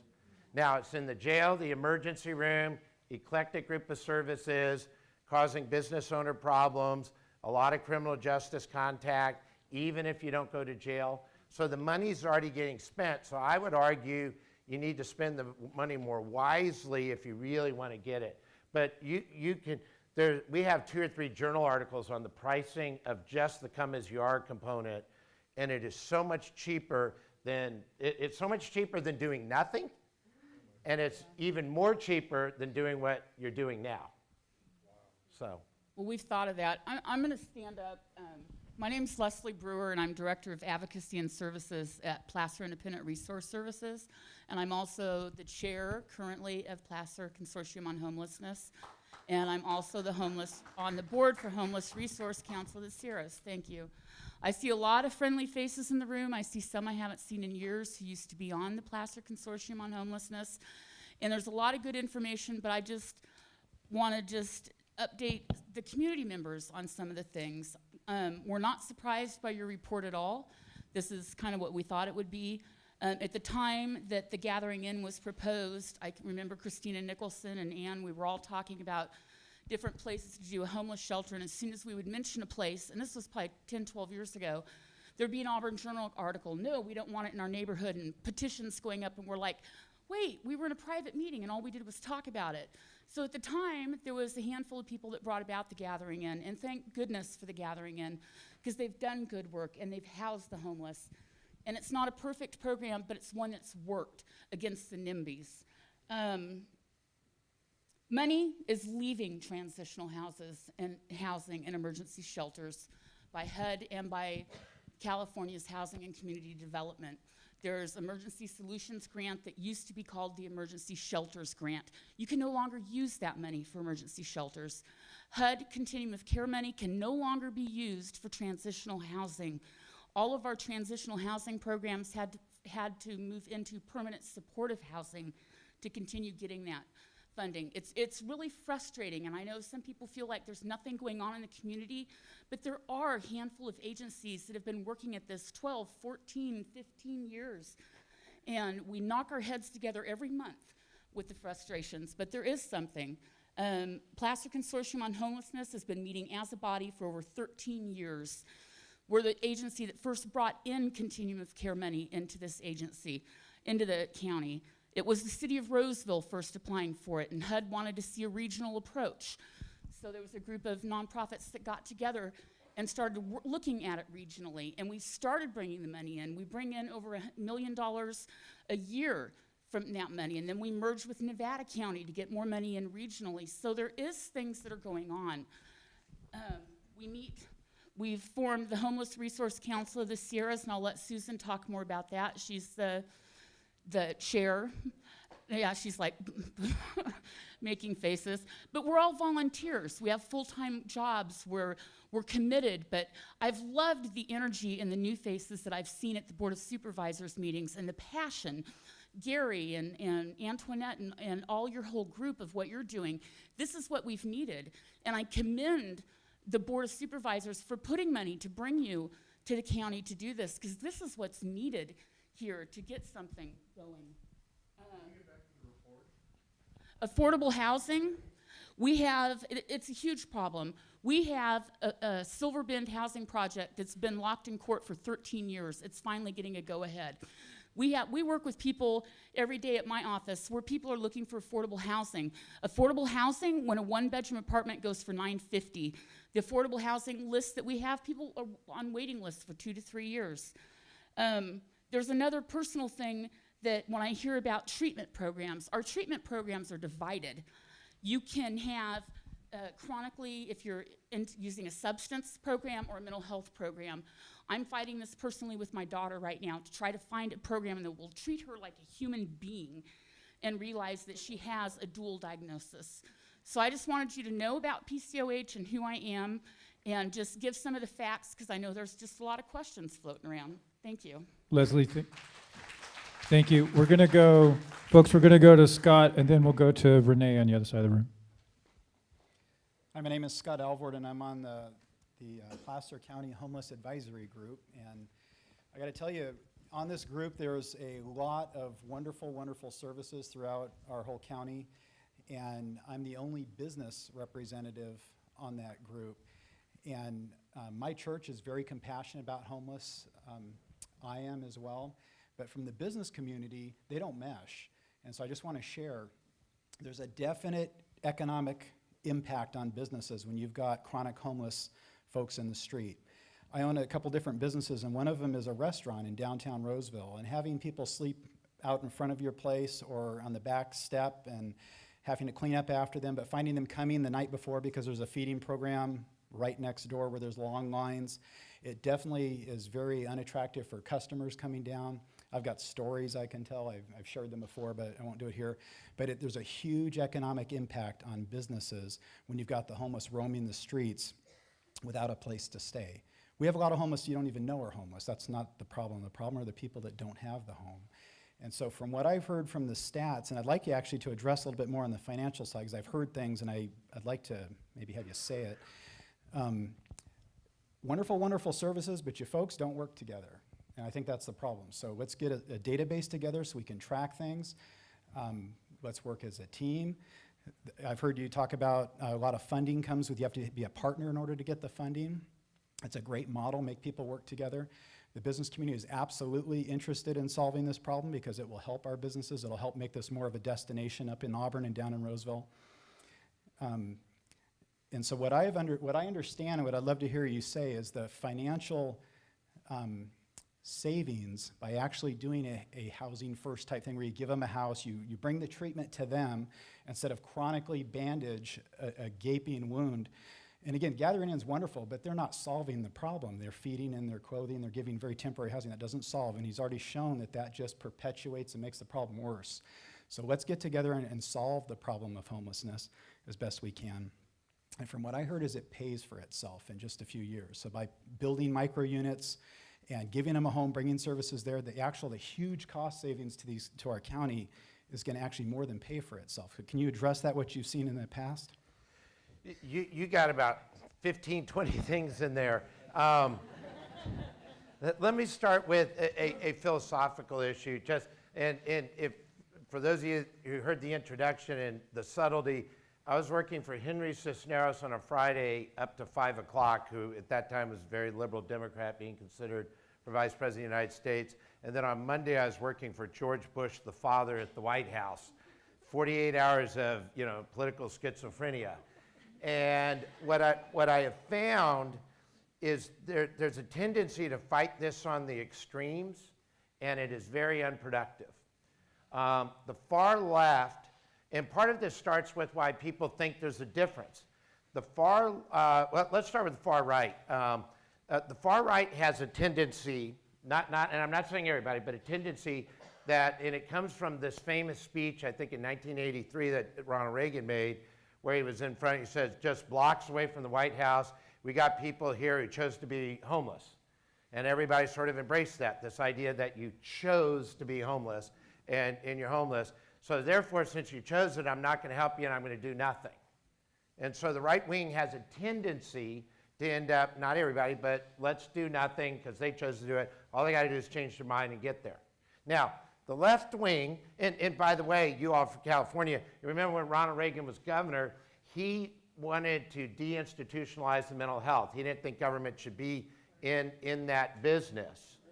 And then the far left, you don't get off, the far left was watching One Who Flew Over the Cuckoo's Nest and thought it was a documentary. And serious. And so the far left started saying we need to deinstitutionalize our hospitals.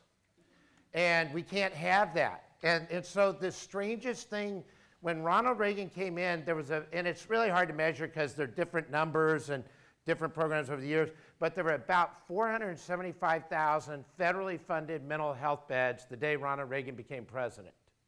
Today, if you use the same metrics, it's about 92,000. So where did individuals go? They go to the emergency room, they go to the jail, they go to law enforcement, and they come to our streets. And so, and the far left was equally involved with the deinstitutionalization, and it was sort of a victimization. It was like, you are a victim, and society did it to me, so you don't have to worry about any personal responsibility of your recovery. And so the far left sort of has this sort of no personal accountability in recovery, and then the far right says, I don't have you because you chose that. Those are very unproductive extremes. And what I found in the real world, because I actually live on the street, I go in the street, I have talked to thousands of homeless people in my programs that I've been involved with, and what I find is normally, and I'd say probably over 90%, there's an external trigger, whether it's job loss, post-traumatic stress, which we haven't really got much on veterans because that number's a huge number nationally. 1/3 of our homeless in America on a whole is post-traumatic stress. And it comes out of not just veterans, 2 Bravo 11s, 11 Bravos, infantry, Army, and Marine. Those 2 groups, and if you're watching the trial going on in Dallas, you're getting this in spades. I mean, all 3 sad, horrible situation. All 3 individuals involved in that murder case all have post-traumatic stress. All 3. It's sad. But that's what happens, and there's all sorts of things. In Vietnam, you went 1 tour of duty. Everybody we have downrange now is a tour average 6. Vietnam, you served 1 year. Now tours are 15. Vietnam, most units got a one week recovery, R&R, every 3 weeks. Not all units, but they tried to. And now downrange, you have no R&R. Downrange, they sent you to Saigon in Vietnam. Here downrange, you go to a place where when the RPG hits your roof, you know you won't die, but you're still getting hit by RPG. And you wonder why we have such serious mental health. 1/3 of vets our homeless nationwide are vets, and we're not addressing that issue. And so, to me, they didn't choose to become homeless because they have a mental health issue. They went and served our country, and we let them down. That's my read of it. If you lose your economic thing and you're up in the Rust Belt, yeah, you got to go find a new job, but that's an external trigger. If your husband or boyfriend is beating the blank out of you, I don't think you chose to wake up that morning and say, you know what, I want to get beat up today. I mean, I don't think Ronald Reagan had it right. But I also think the left needs to allow personal accountability in the recovery. So putting it in simple terms, many of us are a lot more blessed or privileged or lucky, wherever your point of view is, that when bad things happen to us, we either had finances, family, or friends that helped us not hit the bottom. But when that same external triggers hit to other people that have less family or less finances or less friends, they don't get picked up. I mean, I've had problems in my life. I have family members with problems. But there's somebody in my family or friends that knock you on the head and say, we're not going to let you hit the bottom. We're going to drag you out of it. We're going to intervene, all that. But that doesn't happen with the homeless. And so if you talk to most of the homeless people, there's an external trigger that is not unlike most of you.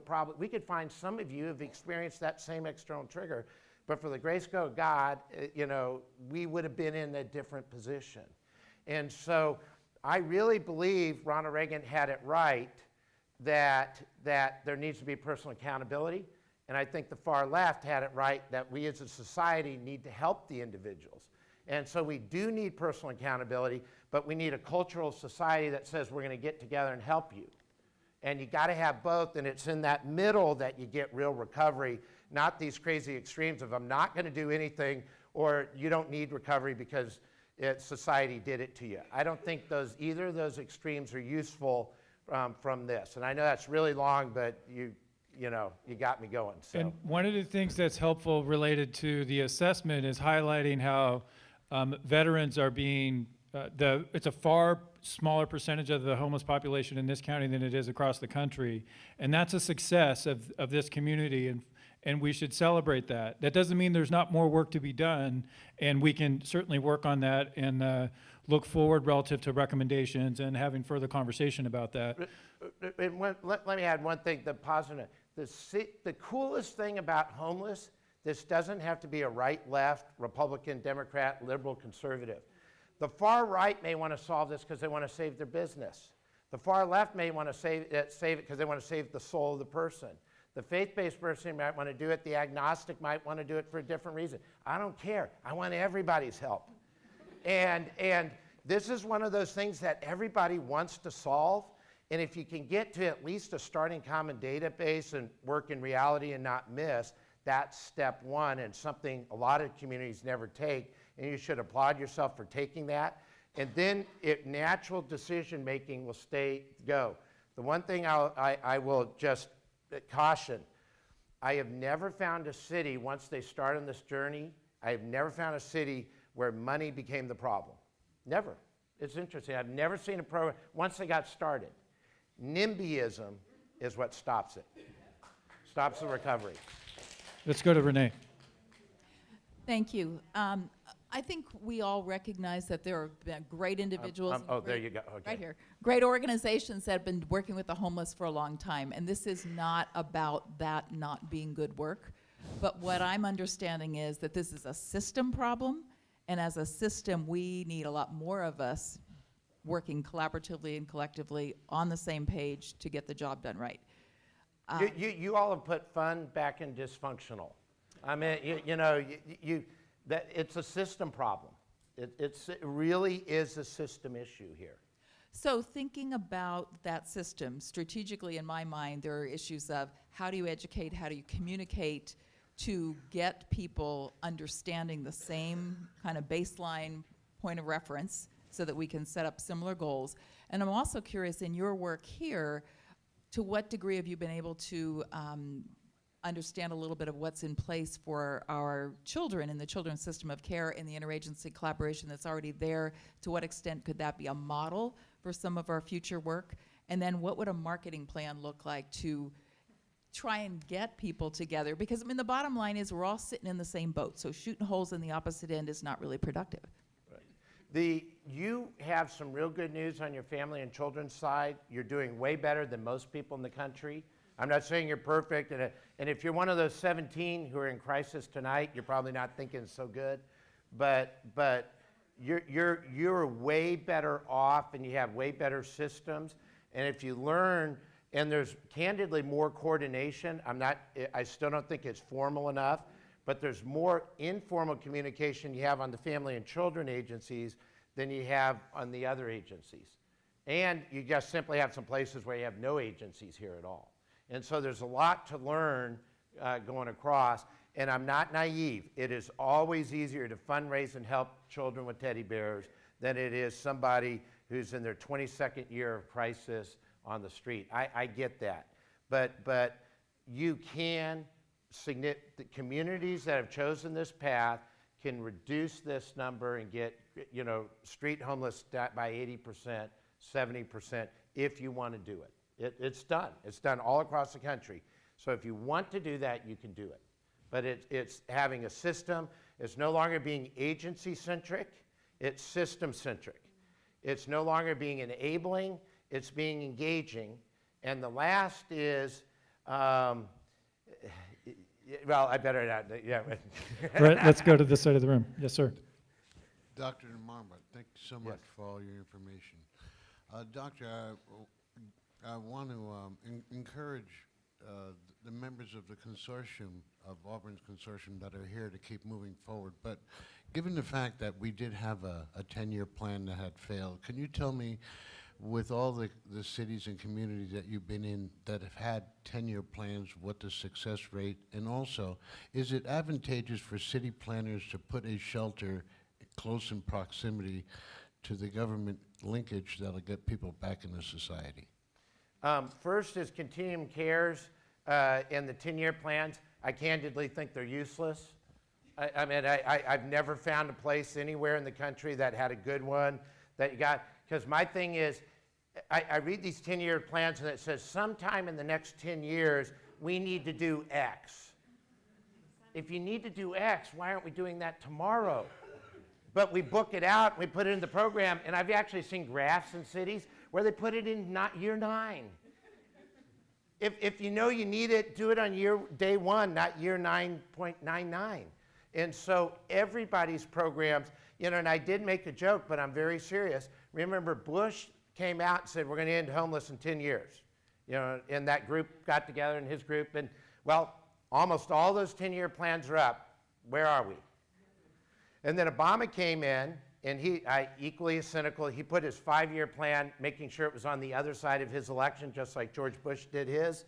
And so now it's at 5 years, and that will come up for most cities in about 2015, 7 to 17. You think we're really, you know, and Utah, I mean, literally Salt Lake City called me today because their plan's not working. And yet they've announced all this stuff that it's working. I'm at I got 3 people I'm having a conference call with tomorrow. And so I think if it's a smart thing to do, plan it for tomorrow. If it's a dumb thing, don't do it. You don't need a 10-year plan. Businesses don't operate on 10-year plans. They operate on what are we going to do tomorrow within a strategic framework. You set up the strategy, and I think your strategy should be real simple, and I think you should have one common thing, and that should be to reduce this increase to change the direction of your chronic increase. Because right now, your chronic number is going like this. If everybody in the community said, we want to reduce that, that'd be a breakthrough. And say, then start coming down. As for location, that's what I'm going to be working on the next 6 weeks, and I'm going to be analyzing that, and it depends. I don't put it the way you do it. I have a different set of matrix, and I put it around services. So and I'll be doing that the next 6 weeks. So Robert, can you go back to talking about the economics of this, what the implications are, and do the solutions that you've found that have been most successful in other communities pay for themselves? How has that worked out? The communities that are successful literally have buy-in from everybody. They get some money from the business community, they get food from the faith community. The cities and counties both put up about equal. The real good communities, the city and the county put up about the same amount. You know, that's what really works. And there are 2 types of savings you get. One is you get some out-and-out savings where you're not going to spend that money, especially over time. If you can get a person to graduate from the street, all those expenses go away over time. So if you get a street graduation rate, all that money is off the books. But there's some people that would still be homeless, but you want to change the conditions and environment. And on that side, you know, like for example, a jail in Pinellas, we took about 350 people a night out of jail every single night in Pinellas. But they now are using the jail for what it was supposed to be used for really violent people. But before, there were about 350 people clogging the jail that were on Mickey Mouse stuff but couldn't make personal bond because they were broke and they were homeless. And that just seemed a crazy thing. So we're better utilizing the jail. We're not saving money in the jail. You know, the jail, we now have 350 different classes in the term in criminal justice called classification. And so we're better utilizing the facility. Same thing with an emergency room. You're not going to shut your emergency rooms down. But in San Antonio, within 3 weeks of us opening up Haven for Hope's medical center, we reduced emergency calls countywide by 30-some-odd% to the emergency room. Did the emergency room stop operating? No. But now do we not clog it with people on primary care? Yeah. In fact, the hospitals loved our program so much, and they were one of the ones that were really trying to get it going. They came back at us and asked us, if we pay you, will you keep your medical center open longer? Because the moment you close, within 30 minutes, we see a peak. And so we used to have it the traditional, 9 to 5, type of deal. They now run it to 9 every night. They put the extra money in. And then that was so good, they said, can you keep it open on Saturday? So they're paying us to keep it open on Saturday. And I just know pretty soon we're going to get the Sunday call. And, that's just natural. And so it saves, sometimes it's actual real savings. You can bank that money. Sometimes it is you're better utilizing it, and now you're not going to have to expand the jail because now you have better use of capacity. So sometimes it's a better utilization savings, and sometimes it's a cash saving. So I don't want to overstate, you're going to save all this money and put it over here, because I doubt the sheriff's going to give you extra money to free up his jail cells. I mean, I know everybody loves our sheriff here, but you know, when you say, hey, will you send money over, that's going to be a tougher ask. You know, that's just reality. Let's go to Dee Dee. Jan. Yeah, I'm Jan Haldeman. I'm on the board of Right Hand Auburn, and our efforts are geared towards getting the minimum security jail and housing the homeless folks over there, supplying them with meals and overnight stays. What do you think of our efforts? I think you got to make it 24/7. If not, you may actually be making things worse. And so whatever you're designing has to become 24/7, and you have to deal with the medical issue, the mental health, and the substance abuse if you want to reduce this number. If you just want to, and so it's great you're doing it, and I'm glad somebody's doing it because it wasn't being done, and your numbers are big up here, but you got to go bigger. You got to think bolder in terms of your system. Where it's located, candidly, I don't care. I mean, I've told several of you, I know it needs to be in Auburn. I mean, we know that. I mean, the numbers clearly show that. But I think you want to be careful never to get wedded. You know, I mean, you know, I'm an international relations PhD, and I see what goes on with Palestine and Israel, and people get really wedded that I can only do there and you can only do there. I think you got to be careful. What you do need is a 24/7 facility, and it probably needs to be about 80 people. I mean, that's the reality, and it needs to have all the holistic services. So we need that. That is needed. Location, I haven't really even spent much time other than you need it in Auburn. I mean, I really believe you need it in Auburn. Well, this is a start for us to get this going, and of course we'd like to do 24/7, but right now what we're looking for is overnight stays. And again, I'm gonna challenge. If you really want to reduce that number, you got to make it 24/7. You got to deal with the root cause. If you just want to, and I know it may be a start, but you need to say in 90 days, how do we get there? Not how do we get there in 9 years? You know, we've had honest conversations about the gathering in, and a lot of people, when they start something temporary, and I'll just go to San Antonio. This is while I was working for Henry Cisneros long ago. We created a temporary place with the Metropolitan Ministry as our partnership, a coalition of churches, and it was supposed to be temporary.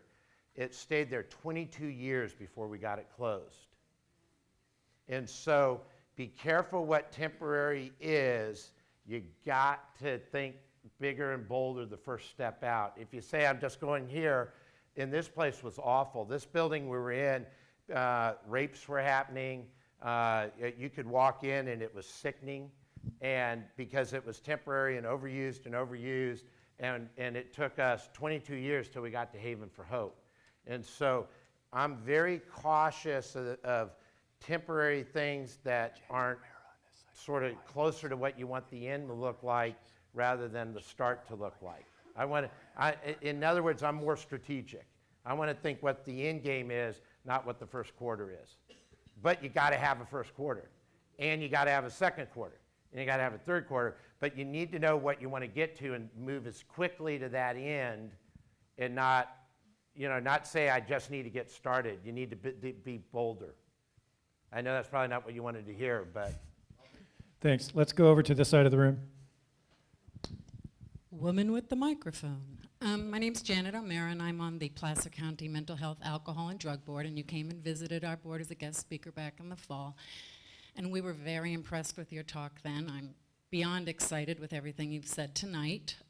We thought it was a great idea for Placer County to hire you, because when you have so many passionate people working, I don't mean this in disrespect, but it is a little like herding cats. There's a lot of great ideas. But you are great cats. Yes, yes. I've been on this board for 4 years, and I have not met people, I've never met anyone who didn't care about what they did, whether it was volunteered or paid, so we have a great community. What we don't have, and this is my personal bias, is communication. You have a local newspaper up here that does what it does. Down in Roseville, ours is even less. No, I shouldn't. I'm going to rephrase this. That's all right. Nobody pays me. I can't be fired tomorrow. But communication's really important. Reporters around somewhere. I don't And know they where he is. probably are, but yeah, it's all right. I used to be in broadcast journalism a million years ago, did a little project, learned all about NIMBYism, and just went home and it's a big issue, and that was going to be the other question I'd ask you, but we have time on that. So, what you've talked about tonight, does the county have some control over some putting that up on a website or something so people can come here? Can they access this? Is this being written up a little bit in a white paper, position paper? And is there someone here from the SAC-B, so we at least have some cross? Because the paper up here does do a good job, but they only have so much space, they have so much experience, they don't have specialized reporters, the best I can tell. So the media needs to be more involved, but we can, on our website, put up information that is factual. Yes, That's you're my absolutely question. right. So we don't control what external parties do, but what I can tell you is what we are doing under the leadership of our board. Certainly, we've brought in Dr. Robert Marbut to do the assessment. That's going to lead to the development of an action plan. It is focused on the 10-year horizon of where he's assessing things going, and actions that we can put in place today that we'll need to talk through as a community in terms of who would be responsible for what, how to actually pull it together, how to share data, how to work through all of those recommendations when they come up. This meeting is being streamed online live. It's being recorded and will be made available on the county website. The presentation that you see here, we are trying to get posted tomorrow on our county website, so that's going to be available as well for folks. We will accept any input that folks would have as Dr. Marbut is developing recommendations over the next few weeks, so we certainly welcome any follow-up that may come from any of you or others that may be listening in and have interest in this issue. This is really intended to be a community dialogue so that we can be as informed as possible and so that we can recognize and leverage the strengths of all of us in terms of what our roles and energy may be.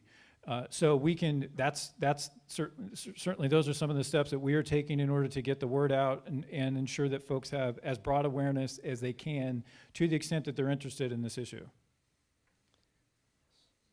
Hello? Yes, to the other side. Hi, my name is Heidi Hall, and I'm from Nevada County, just north of here. I wear a lot of hats. I am going to be writing a column because I am a columnist up there too, but I am interested in pulling together a regional strategy for the North State. So looking at a regional strategy that includes funding and a plan, but to have specifically 24/7 permanent shelters in key cities like Redding, Chico. We've got one in Nevada City, Auburn, obviously. I'm crazy, I know, but I think we need to be doing this. I think we need to be looking that big.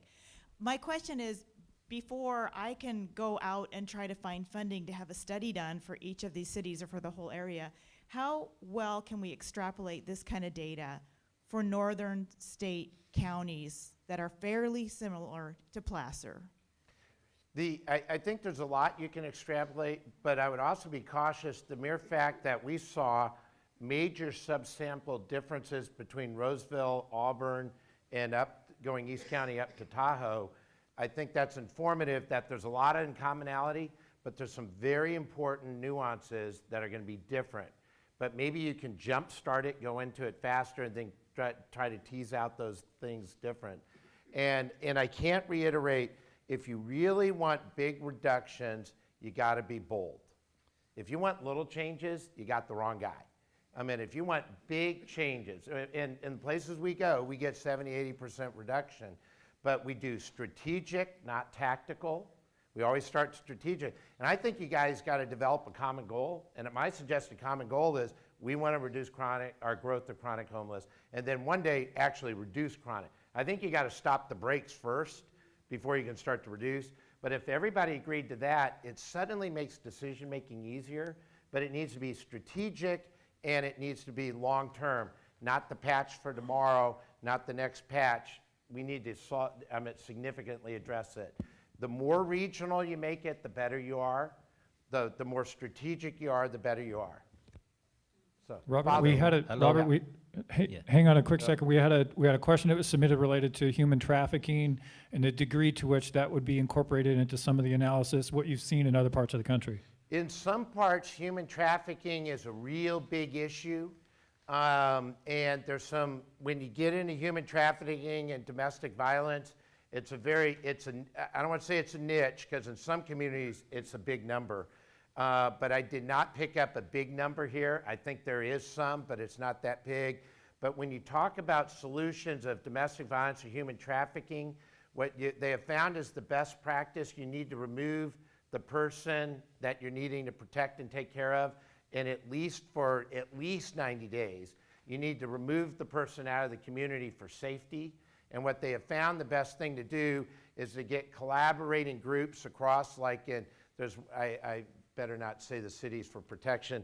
There's one city I'm working with in Florida that's actually working with the state 5 or 6 states away, and they trade their people. So they do one-for-one trading. And that is turning out to probably going to be the successful long-term model on it. So that means if you want to make sure 5 people are safe, you need to get 5 people and trade for another place, and that's how you create that protection and safety. Because if you, in human trafficking world, if you stay in the same community, the lack of a better word, the pimp, the controlling property owner in their mind is trying to find their property. So you got to have that removal, and you got to have some distance, and you got to have time. I know you're next there. Doctor, I'm Mike Carroll, and I'm with St. Teresa's Church, part of the faith community, but I also would hope part of the business community, because it's business people we've brought in that people may be able to do, put a few bucks forward, but also have the wherewithal to do something. And I love the idea that there's an overall plan, please God, and I love where we're all working together, guys. I don't, county, and I'm grateful for that. But one of the things in trying to push a little forward to get something done, we're hoping to go into the barracks, but it's going to cost $90,000. Got to raise that money. Can do it. But I would prefer to see an overall plan, but I don't want anybody dying out on the side of the road. In the meanwhile, if the rains get bad again, I think the Lord hears the cry of the poor. That's why we have no rain up in this county. If we took care of the poor, But I heard you promise rain if they got a vote the other day, and it rained the day after. It rained for 3 days, yeah. It rained for 3 days, but I think it will rain for 40 days. Stay close to that man, No, but I honest to God, why? I think we can get the money, but we do need the 4 parts that you're talking about, and they can happen. But I don't want to throw, like Jan, I don't want to throw money down the drain and then get the doors closed. If there's an overall plan, let's get at it. I'm going to be doing this in the next 4 to 6 weeks. This is not next 46 years or months. And for those of you who have talked to me, I'm a pretty blunt guy. I mean, I want success. I want to help homeless people no longer be homeless. That's my very simple goal, is to reduce the number of people who are homeless. And for the people in that 5+ year, let's try to figure out a better environment, so better for them, better for the community, and there are ways to do that. But my hope is when I finish in the next 4 or 5 weeks, I would hope the very next day people are voting on decisions. I mean, I don't think this would be something that drag on a couple years. You need to start voting. And if you vote no, you vote no. But put some stuff. Get the Chamber of Commerce to say, we need some money and we're going to do this. The faith-based, we're going to stop feeding in parks. We're going to align that feeding to wherever we end up. And you can start getting those commitments really quick. You don't have to make this thing go on and on and on. So I do want to say that obviously there's a concurrent process that is occurring related to a potential short-term temporary emergency shelter. Tonight we're focused, and Robert Marbut is focused on the longer-term issue related to this county and ensuring that we have a comprehensive assessment that covers all areas of the county. Certainly Auburn's part of that, but also up to Tahoe, down into the Roseville area, and all parts in between. And then to develop recommendations and an action plan that can be put in place to allow us to really have that community conversation and move forward. So certainly there is a separate process that's occurring, and there'll be an item on our board's agenda next week related to that issue. We want to also be sure that this process can play itself out so we have, from a long-term perspective, our board and the community as informed as possible about the best ways that we may be able to move forward to address this issue. Yes, Dee Dee, over there. I was just wondering, for the long-term homeless shelter, I was actually in a program where the family stayed for a week in a church and all that.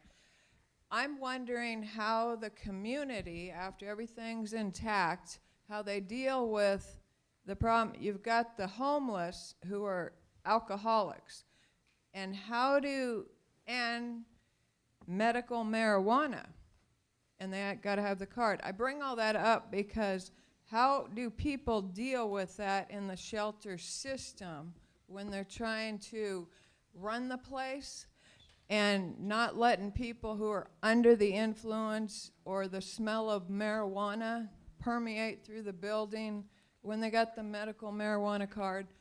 Or if they show up at the door and they're loaded, do you turn them away? How do people deal with that problem? You're now getting into an extremely tactical operation level. And what I would encourage you to do, I'm going to give you a quick, short answer, but then encourage you. There's about 20 places around the country that are doing this incredibly well. And so, I've mentioned this to Father and the right-hand Auburn people, and I've also mentioned it gathering in, is it's probably time for at least a small group to start taking some field trips to places that do it really well and learn how to do it so you don't reinvent the wheel, you don't start from scratch. Like different places have different curfew times. I mean, in one place we have a curfew at 8, one place we have a curfew at 10:15. You know, you customize it by the local community. But if you got to think as the Come As You Are shelter is the initial intake portal. That's where you start. Some people will come out and be transferred to other locations. Housing First, transitional housing, maybe Salvation Army, another program. Some will stay there. And so you got to think of the Come As You Are as an initial step portal to come. And the short answer is we take everybody, and we've gotten very good at it. We know how to do it and not, and we only keep people away for violence and medical. And we can do, and one of the incredible things we have found, and I know this sounds so naive and simple, but if you can get a person off the street in first 10 days, get people to sleep and hydrate. It is incredible how much less alcohol and substance abuse they need on board because they're now starting to get a better sleep cycle. And we find people don't hydrate enough on the street because they're so worried about being arrested by a police officer or peeing in public. I hate to be that crass, but that's what happens. And it struck me so much. We had one place, and I was doing the overnight shift for the first few weeks of this place, and I went up to this one guy who's clear, you can see he's dehydrated. He's like in heat stroke, and he wasn't drinking enough. And I said, we got unlimited hydrating like a Gatorade, and we have unlimited water, and I also we have unlimited coffee. That wasn't my thinking. But the counselor said we needed that. And he simply would not go drink because he was worried about going to the bathroom, even though the bathroom was 25 feet away. His body memory was so tied to being on the street, he was having a hard time understanding he could go drink, and when he needed to go to the bathroom, he just went there. And so the first 10 days of recovery, we just simply try to get you onto a sleep cycle and a hydration, and then we give you 21 good meals. And it's amazing that, and it doesn't work for everybody, but a very large number of people, the alcohol and drug use, we just start seeing, I'm not saying it goes away, but the dramatic drop, it actually reduces because we're getting sleep. So much of this is around you can't sleep outdoors. And I guarantee if I took you all out and we did a field trip tonight and locked you down, we're going to go across the field with critters, rats, and have a 40-degree temperature drop, I'm guessing most of you are going to spend the night up with me. And you're not going to go to sleep. And you have no pillow, no comfortable, no Sealy Posturepedic or that number thing going. I mean, that's why so much of the substance abuse is there. And so if you can get sleep, the other stuff starts coming down. So you want to take a person that is high and is drugged. Is that where you want the end game to be? No. But if you don't take them, how are they going to start that treatment process coming?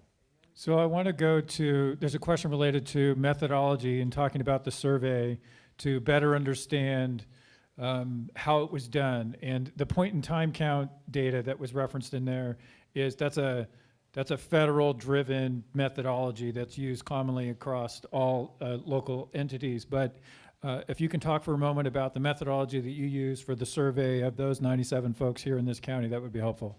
Yeah, in the 97, based off of the chronic number, initially we were worried about a sampling size problem or a self-selection.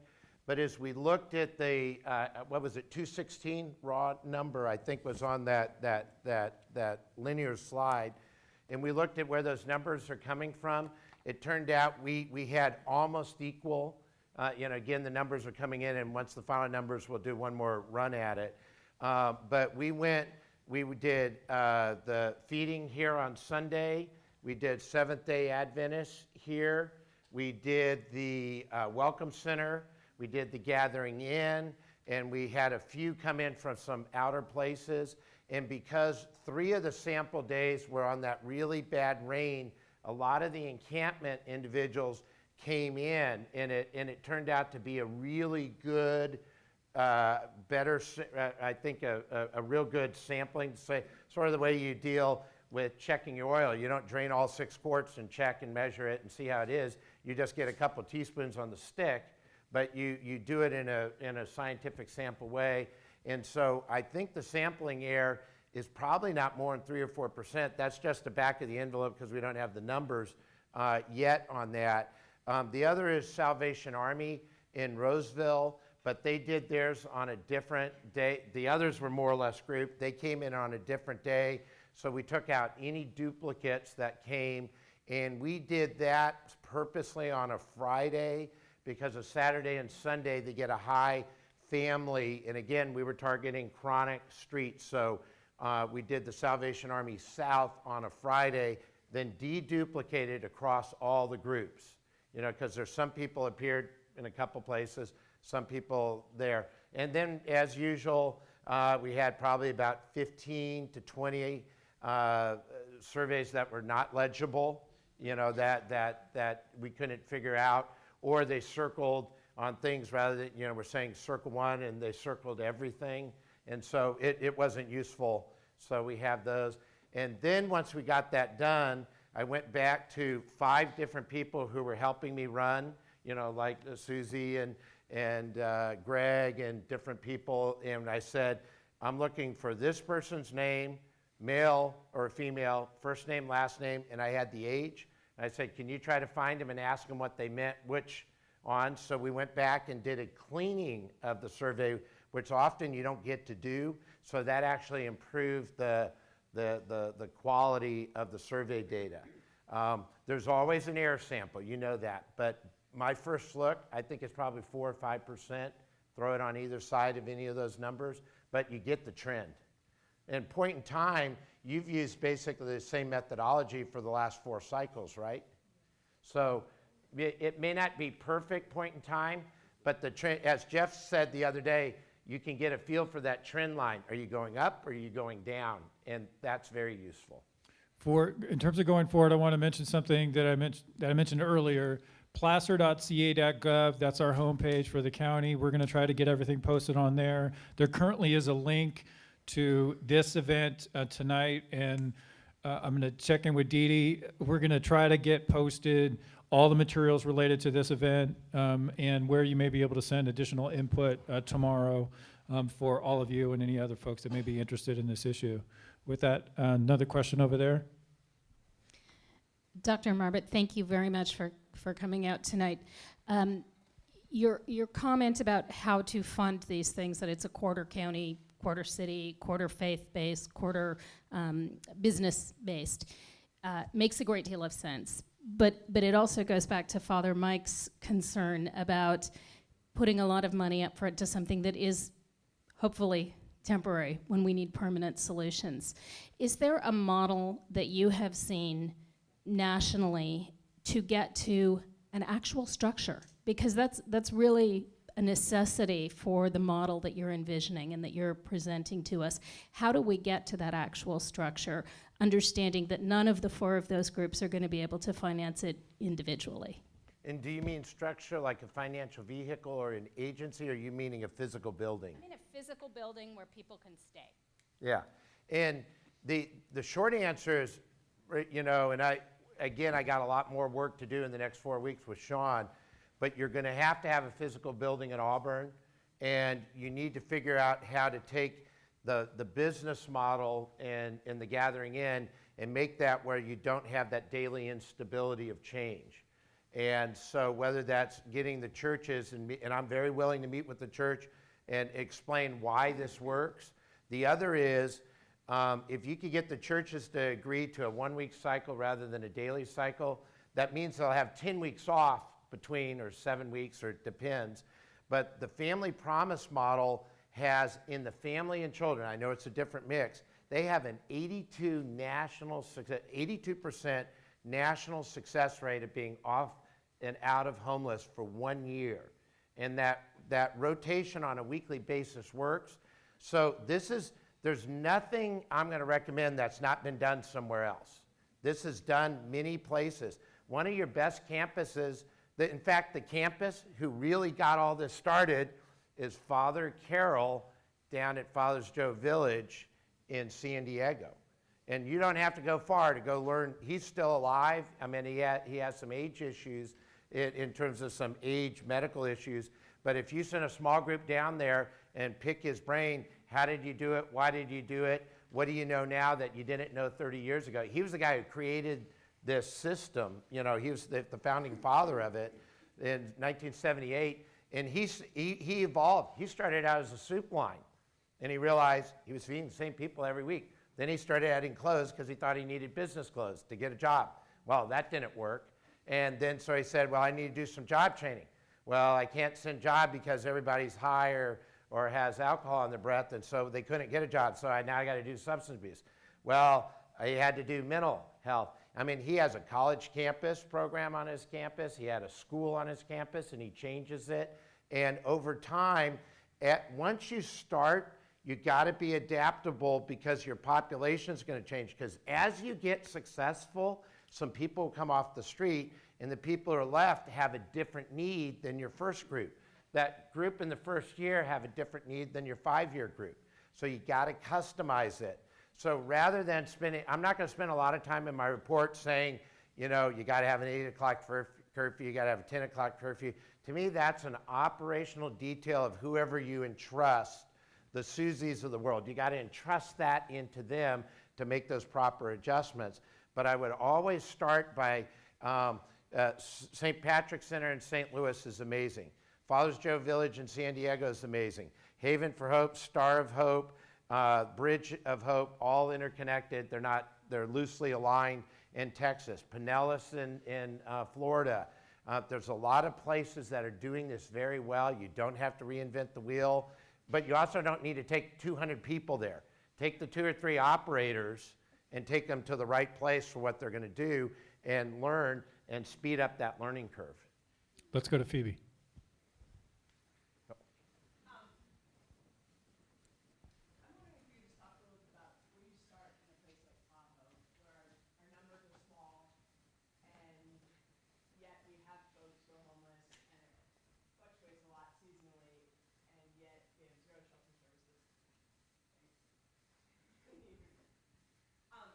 Where do you start then? What's a reasonable, beginning place? At the end of the day, even though the numbers are small, we still have people freezing to death in the streets there. It's not acceptable, but we have absolutely nothing going. And Sean went to Tahoe, and I feel a little, I wish he was here, because if he was here, I'd say, Sean, you answer that one. He's watching online. But I think Tahoe's going to have to be a different type of answer, and I would piggyback that on once Auburn gets up and going, because it is so seasonal in Tahoe. It's very seasonal, and there's a large number of people at Tahoe that do come in. We saw this on the rain. Think of rain as bad snow or whatever, or super hot, doesn't matter. People did come down for that bad event that second week of December. So we can piggyback off of that, and whether it's a transportation loop, a voucher system, trying to incorporate it in. There are a lot of things you can do, and you're going to have to keep trying till you figure it out. But I think you're going to have to anchor that out of Auburn, because it doesn't make the numbers aren't big enough, and it's so seasonal. If you put a lot of money infrastructure in Tahoe, you're taking it away from Roseville and Auburn, and you're going to need some money in both places. Susie needs more help. I know that's not politically correct to say, but Susie's operation, she needs some more help if you're going to move the model. She needs that money to finance that model. And then you're going to need whatever you're going to do here in Auburn, where it's the barracks or Place X. You're going to have to, and if you start in the barracks and move to something, it doesn't matter. You're still going to need some money for an infrastructure. Yeah. Dee Dee, we're going to go. Susie wants some money. She'll be taking a collection on the way out. Yeah, she'll pass the plate. Now that we have you all gathered here today. We're going to go back here, and then, sir, we'll come to you. So, first of all, I'd like to say thank you for coming, and also for Placer to do this survey. I'm a little nervous because it's a big group, but I also really like that you talked about dispelling some of the myths that are happening in our community. It was really nice to hear that talked about and backed with data. My question to you is if there was any data on age, so the age around when a lot of the people who are chronically homeless became chronically homeless. So ooh, that's a good. No, we did not. That's a great question. So we did not ask that. I mean, we could sort of back it. We could take their age, take how long they've been homeless. We could sort of back it. I think we can use our survey data. We did not do that. That's really a good idea. I'm serious. That's a really good idea. You've Sean, been I know you're hired. listening. You got some work to do. So. My other question is, do you have strategies? Because you talked about we need to reduce the chronically homeless, and I agree. But so many of them have been homeless for years. And so my program and many of the programs that we work with focus on youth and young adults in our community. And I know that you talked about different strategies for families. Is there a different strategy that should be used for 18 to 25-year-olds? Absolutely. Absolutely. And there's some really good best practices around on that. And it's important for the 18 to 25, what we called the question earlier, the unaccompanied youth, not unaccompanied minor. It's a different issue. Most of the unaccompanied youth highly correlate to fostering out. And so that becomes a very different issue than a post-traumatic veteran, domestic violence female, or whatever. Now, I want to take a quick break, and they're going to kill me for this. I mean, elected officials get beat up all the time. I'm a former mayor pro tem of San Antonio. I get it. I know it. I see at least 2 or 3 elected people. In the end, they took the risk to bring me in and not know what I'm going to say. And they took the risk and put money up to get the mechanics work and such like that. And they never get thanked, and they only get beat up. And I think before you leave, you need to thank, I see at least 2. They took the courage to say, let's even open the door to the question. And I would bet you just tonight, you could probably get an agreement on what you need to do. Maybe you're going to agree tactically different, but if you get agreement on what you do, good people in good faith are going to get to good answers. And it wouldn't have started without your elected officials. And I personally think you should thank them, because a lot of places don't even get there.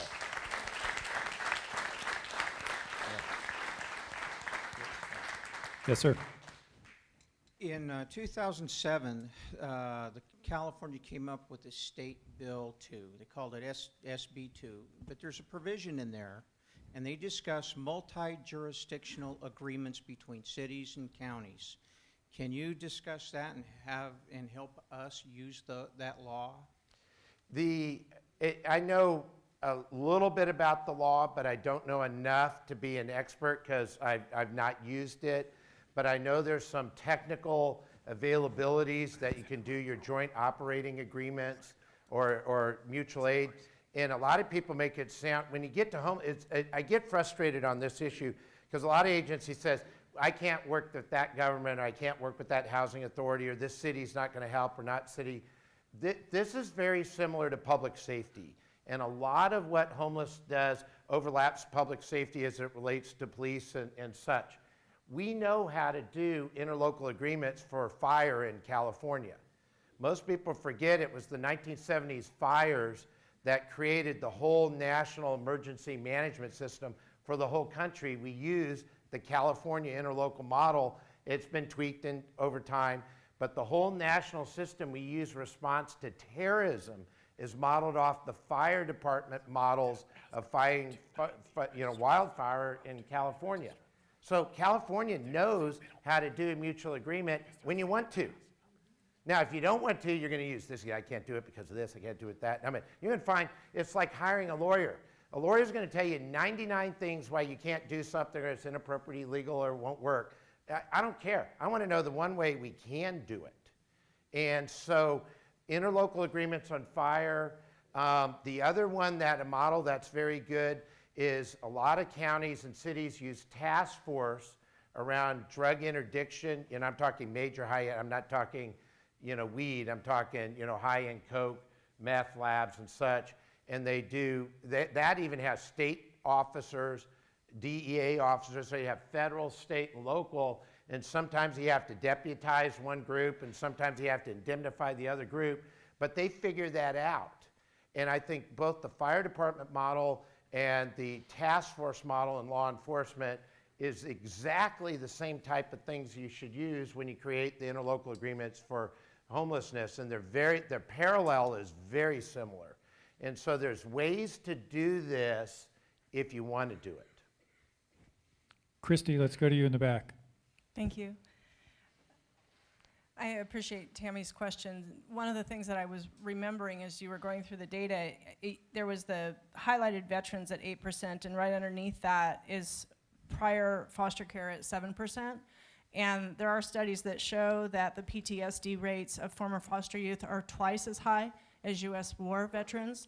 So I know that there was a specific focus in this community on a youth count, and actually throughout California, focusing specifically on trying to get that, what you said, the unaccompanied minor numbers, and those again are the very narrow, more hardcore definition of homelessness. And you said earlier, you said a number 17. What was that number? That's a raw number I heard out of the point in time count that came out in the last week. And I'll yield to the two ladies there. They know, they can answer that. Okay, so that was a family number. So specifically, I know there were some efforts around that, and if we were very fortunate this time to be able to get information, like for example, from the Children's Emergency Shelter or the Crisis Resolution Center, and those were, like, I know within that there were 10 young people who, if those services weren't there, they would not have had a home that was a safe place to be in. And you're right, there are a lot of effective housing programs for former foster youth, but often I think the broader transition age youth population gets neglected.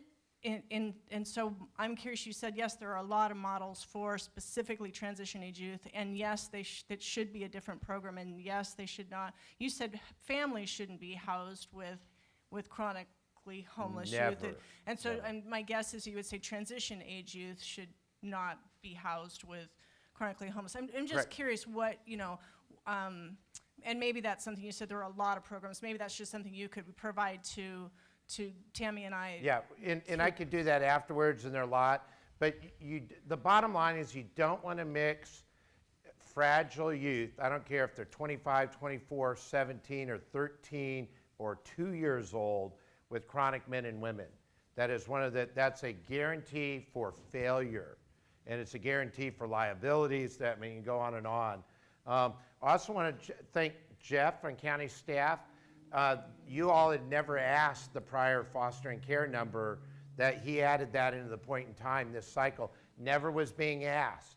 And the more you're honest about your data and open up and use this vehicle, you're going to get better information, because we don't know if that number's up or down, but thanks to Jeff, at least it's there. And so, you know, Jeff, raise your hand for the people who don't know Jeff. He was the one who came up with that idea, so. Thanks. Yes, ma'am. Hi, my name is Michelle. Oh, there you are. Over here. So my name is Michelle Cowan. I am a formerly homeless person myself, so I can speak as a person who's been there, done that. And a lot of times there are lots of programs that are, as in Placer County, like many other counties, there's a lot of programs and services that are all being utilized, but there's not that communication, which you've spoke to, but also some things that I have not heard specifically said tonight are, number one, people with disabilities have a much higher homelessness rate than any other group, whether it's mental illness, substance abuse. In my case, I'm visually impaired and hard of hearing. So, and I'm a domestic violence victim who is a survivor now. So I can say that even on that front, I became homeless because of that. But people with disabilities not only need to be mentioned in this conversation as getting them out of chronic homelessness, but also to prevent homelessness, because those groups are at a much more fragile rate, much more, you know, they're much more vulnerable than any of those other groups out there. You know, we've mentioned youth and we've mentioned vets, but people with disabilities really need to be part of this conversation. Inside the point in time, when I went through earlier, the point in time to be chronic by the federal definition, there are 3 standards you could have. One is the 1 year or more, and that's easy to capture because the data. The other is, do you have 4 episodic events, and they've changed the time from 2 to 3 and 3 to 2, and that moves around. But in other words, you're moving through a different place. And the other is a person of disability. And so the Fed number inherently embeds that question into any of the point in time chronic numbers. And everything you said I would agree to, and then add one more. When you build your facility, you got to be able to deal with those disabilities, or else that becomes the impediment of entry too. So you have to deal with that part. So I want to do a quick time check. So we're about 8:30. Can I get a show of hands of folks that would like to make a comment? Okay, we'll begin with Gary. We'll go to you. You want me now? I'm not sure. Okay. My name is. No, of course we do. My name is Gary Mappa. You brought up, and I'm going to let me talk all the way through before you answer any of the questions in between. You brought up the temporary shelter or the shelter 24/7 would be a recommendation that you would make before you would consider maybe something that was for overnight and feeding, which is, I would appeal to this whole crowd and challenge this whole crowd. I've heard tonight that the community needs to do something. We have something on the table right now that can get us to the position where we could have a 24/7 shelter. If the funding was available, you mentioned the 4 categories: county, city, faith-based, business. Right now, today, next week, we're meeting with the Board of Supervisors. There's a substantial investment that needs to be made to satisfy the requirements for the conditional use permit, to use that temporarily. And temporarily, I think I heard you say there was a shelter that was temporary for 22 years. So is this what we're to see in Placer County? And that's not a question to answer yet. A 22-year shelter. And part of the question will be, can you predict when there could be a 24-hour shelter, 24/7? So I would challenge the community right now to get with Father Mike and collaborate with him, encourage the county to support and invest in the shelters themselves with the business district, with the city, with the community, with the faith-based groups, to make that 24/7 shelter happen now, because the opportunity's here now.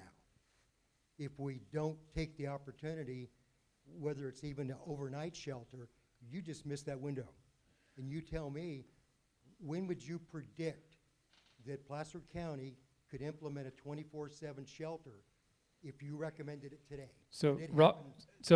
so Robert, I'm gonna keep you out of the box, but I'll jump in, and then we'll see if it closes it over the top of me or not. There is, as we've discussed previously, there is a concurrent process that's occurring related to the right-hand Auburn proposal for a potential temporary emergency shelter here, and that is on our board's agenda for that policy conversation next week, and so that will most certainly occur there.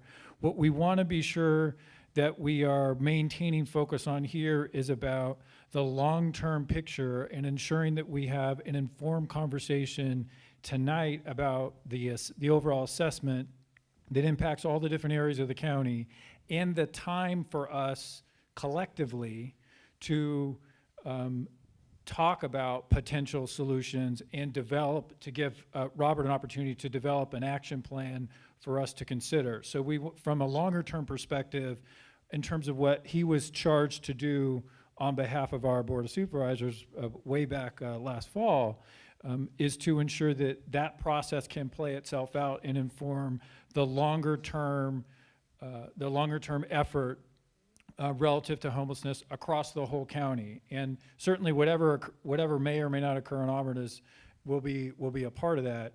But that right now is a separate policy discussion related to our board, as it's on a different timeline. Okay, I don't disagree with what you're saying, but can you tell us historically from other areas, how long does it take a 24/7 shelter to be put into place from day one when you think you're going to start doing it? In Pinellas, I presented it to the sheriff on third week of October, and we opened a 470 bed on January 7th, so under 90 days. And so my big deal is don't think tactically, think strategically, whatever it is. I mean, whether it's families, whether it's unaccompanied minors, or whether it's right-hand Auburn, I think you get I mean, remember, one of the first mistakes y'all are making is you're doing everything tactically. And you gotta do things strategically, whatever it is. And, you know, my view is if you're gonna open it right. Antoinette. 24/7, substance abuse, medical, mental health, job training, and then have a separate pathway on domestic violence, because you don't want to mix that group. Yes, good evening. My name is Antoinette Fabellin. I am also a member of the Placer County Advisory Committee, as well as I'm also a member of the Placer County Older Adults Advisory Committee. And so my interest is how this affects our older adults and our seniors, who actually are the fastest growing population here in Placer County. When I heard those numbers about the chronic being the average age of being 50, would that be 50 and above? And if so, seniors have a whole set of different needs as far as services. There's medical, there is housing. I have had the experience of being in the streets, with talking with our older seniors who have many. They have, they get their Medicare, they get their, their Social Security, but yet they're still homeless because they can't afford the rent, or because they have chronic medical issues. So if you could address that, how that would be implemented into a systems, within, to care for this issue. My answer would be almost identical to what I said for the youth unaccompanied minor. That both extremes have some unique needs, that they're very unique needs on those parameters. The surprising thing we saw was how old the community was here, the street community, because we did street community and actually got into the subset of chronic number, and the national number, the best recent national number, and I'm suspect because I think it's even gone up a little, is 38 national, 46 San Francisco. I picked San Francisco just because that's always been historically known one of the oldest, if not the oldest in the country. and yours was 50. So you're over one of the highest benchmarks, if not the highest benchmark. And so that shows you got to have a need. The other thing is, be careful again, nomenclature is very, very important. It's median, not average. Just that becomes important later. What that means is over half the people are over 50. And median's a better, when you get into age, median's a better number than age, because age will often, when you average a 7-year-old in, it drops the number. So it means here in Placer, over half your people are over 50. Think about that. Over half of your street homeless is over 50 years old. But 50's not old, right, Robert? As a 54-year-old. It's younger every decade. Yes, sir.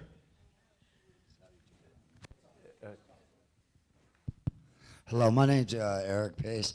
I am homeless out here. I'm an advocate for the homeless with Officer Zender, which is a liaison out here. Sing on still. Anyway, I put together a homeless volunteer group, and we go around and we clean up homeless camps. We're going to do it one more time this year, and in hopes to clean up Auburn before this homeless center opens up, so Auburn's clean by the time we get into homeless center.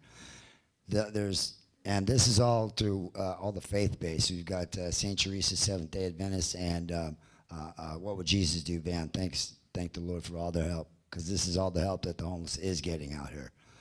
We're not getting any other help other than the faith-based programs.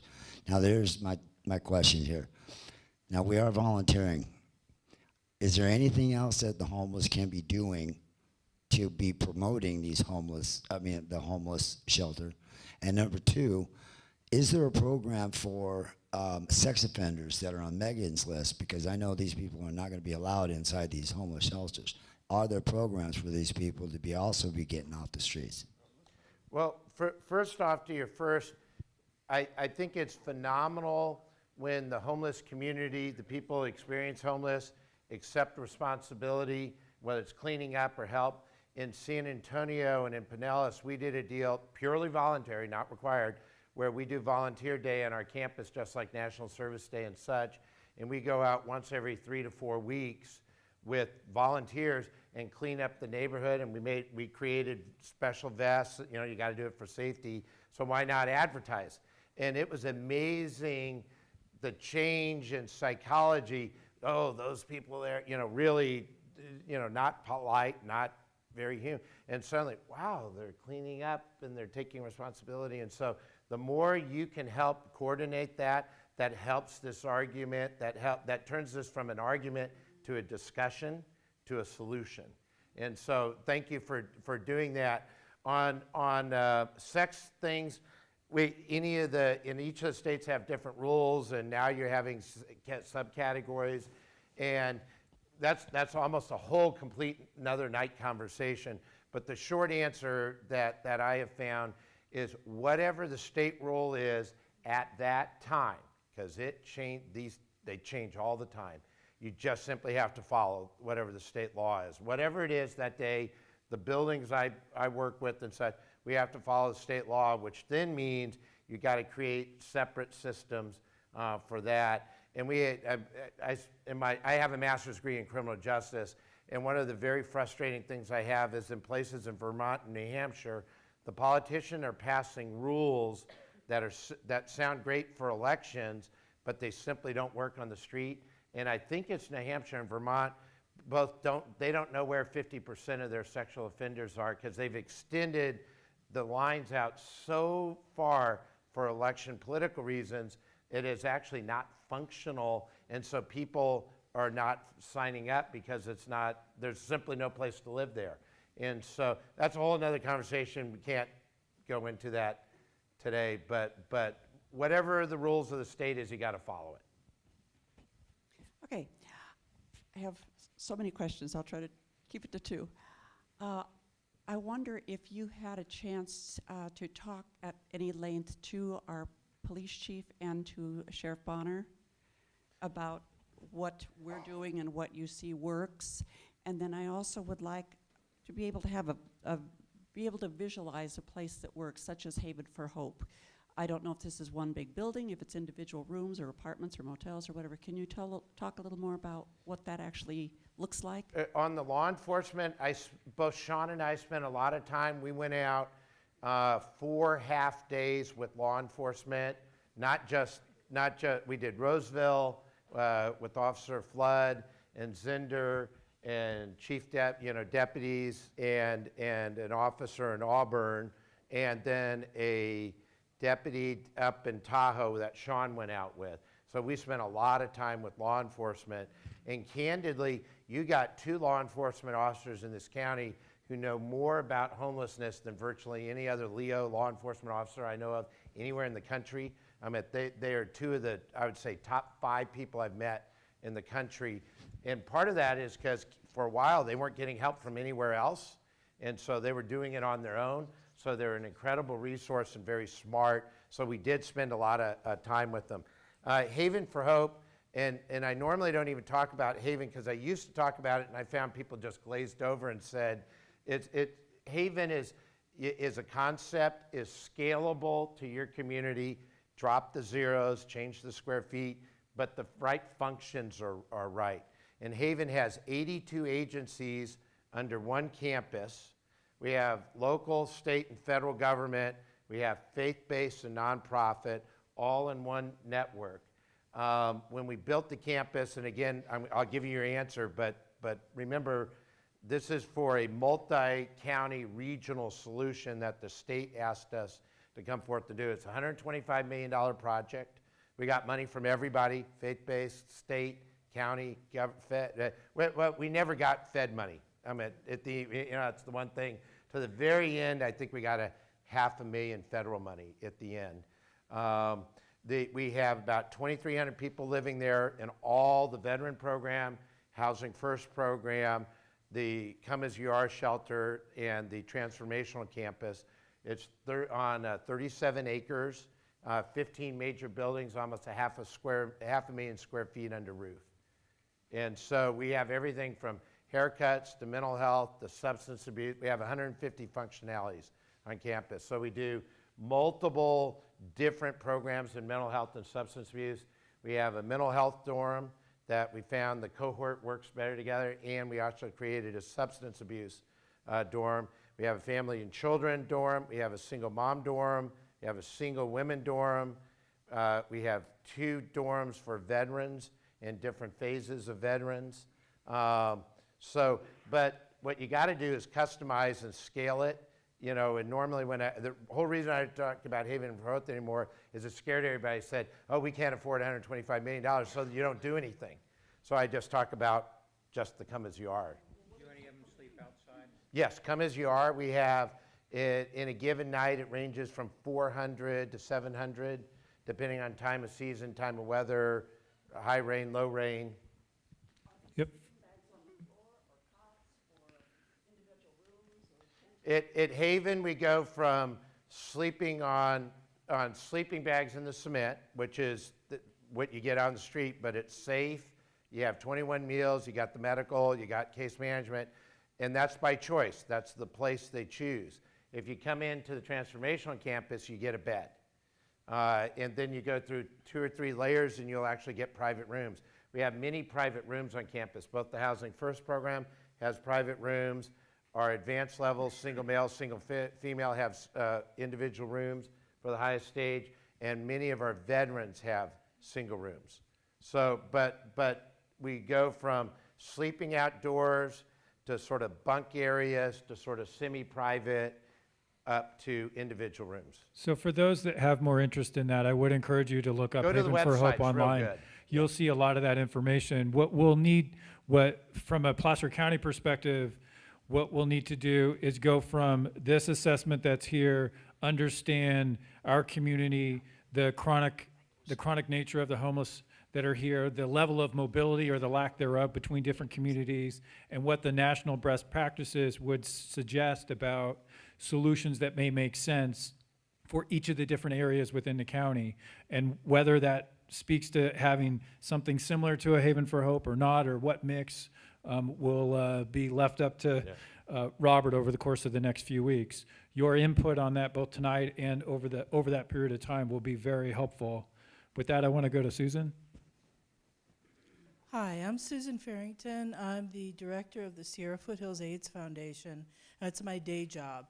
One of the biggest issues faced by people living with HIV and AIDS is the lack of affordable, stable housing, which is what drove me into my volunteer work with the Homeless Resource Council of the Sierras, which acts as the continuum of care for this area. I'd like to commend the Board of Supervisors, county staff, and Dr. Marbut on the wonderful work that you're doing. I've seen in my 35 years in public health, and specifically in dealing with problems related to HIV and AIDS, that a strategic plan is an integral part and often the only way that we can be successful in really coming up with a sustainable plan to address any of these issues in the long term. And I'm really encouraged to see the work that Dr. Marbut's done. It confers, as Leslie shared earlier, with everything that the Placer Consortium on Homelessness and the Homelessness Resource Council of the Sierras has indicated our problems in our area. And I'd like to let all of you know that we, as the continuum of care, are open to whoever wants to be a part of the solution. We would love to see all of you at our meetings. We meet the second Wednesday of every month at my office on Loxley Lane here in Auburn. And please, check out our website and at PCOH and contact us if you want to be a part of the process. But my question to you, Dr. Marbut, is what is the best way for me as the president of the Homeless Council of the Sierras and wanting to open up and engage the community and all of these wonderful advocates that are so interested in the problem? What's the best way for us as an organization to reach out and really get the consensus that we need to come up with a collaborative effort to address these problems? The cities and communities and the regions that do this well, they don't start with tactical. And I know you've heard that over and over, because as soon as you start talking devil in the details, you never get off square one. You got to get to a common goal. What's your big common goal? And I'd spend your time around that. Do it real quick. Don't waste time. You can do it in one meeting. What is our common goal? And make it 1, 2, or 3. When I was at the White House, Secretary Baker was the Secretary of State. And if you remember in that late 80s, early 90s, we had Nelson Mandela in South Africa were trying to get out. We had the wall collapsing in Europe. We had the Ireland peace stuff. We had the Central America problem. I mean, we had the Vietnamese issue going on. I mean, it was just on and on. And I got to spend 3 hours with them one day in a mentoring session. And I said, how do you handle all this? And he says, I can't. I only work on 3 issues. This is Secretary of State. He says, I want to help get Nelson Mandela out of jail. I want to get the Ireland Peace Accords, and I want Israel and Palestine to sign an agreement, which they did, that initial agreement. And he said, I can't do anything more than that. And if I take one of those off my table, I'll go work on one more. And so he only did that, and he gave everything else to his deputy, Eagleberger.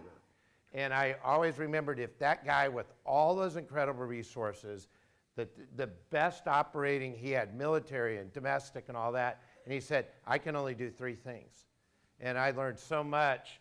Don't make it 99 goals, and I want to save this group and that group and this group, and I want to move them here, and where you're almost getting tactical. Come up with 2 or 3 biggies and work the biggies, get that off the table, then add one. But keep it, as you work through this, I'd start with the back end, not the front end. And I'd start with what you want it to look like, not what you want to do tomorrow. And I'd only do 2 or 3, and then move from that, cross that off, then get another one. And so you're in a unique position. You can help manage that with the electeds and senior staff. Renee.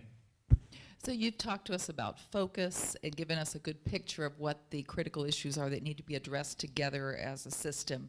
Who are the key players that need to be part of the startup to be successful in terms of agencies or constituencies? Who needs to be at the table in the early stages? And then, same question from a different perspective, who, if they're missing, is detrimental to moving forward? You need everybody. And I mean, I don't mean to be facetious, but you need everybody. And I will tell you, the people noticeably absent is we have one person from the business community that I know of. Maybe there's some other people. And he's incredible. But we need his whole tribe needs to be here. And you don't have the cities here. You know, I think you had one elected person from one city tonight, or two. Okay, you got I think your cities are missing, and you got the faith base, you got the agencies, you got county staff, you got county electeds, you got a lot of law enforcement. They weren't necessarily here today, but we met with them a lot in the last 48 hours, and they had an incredible amount of input in. So. I think you gotta really figure out the business community fast, and you gotta figure out how to get the electeds from the cities at the table. I think those are the two. If you look at who's missing, those are who's missing.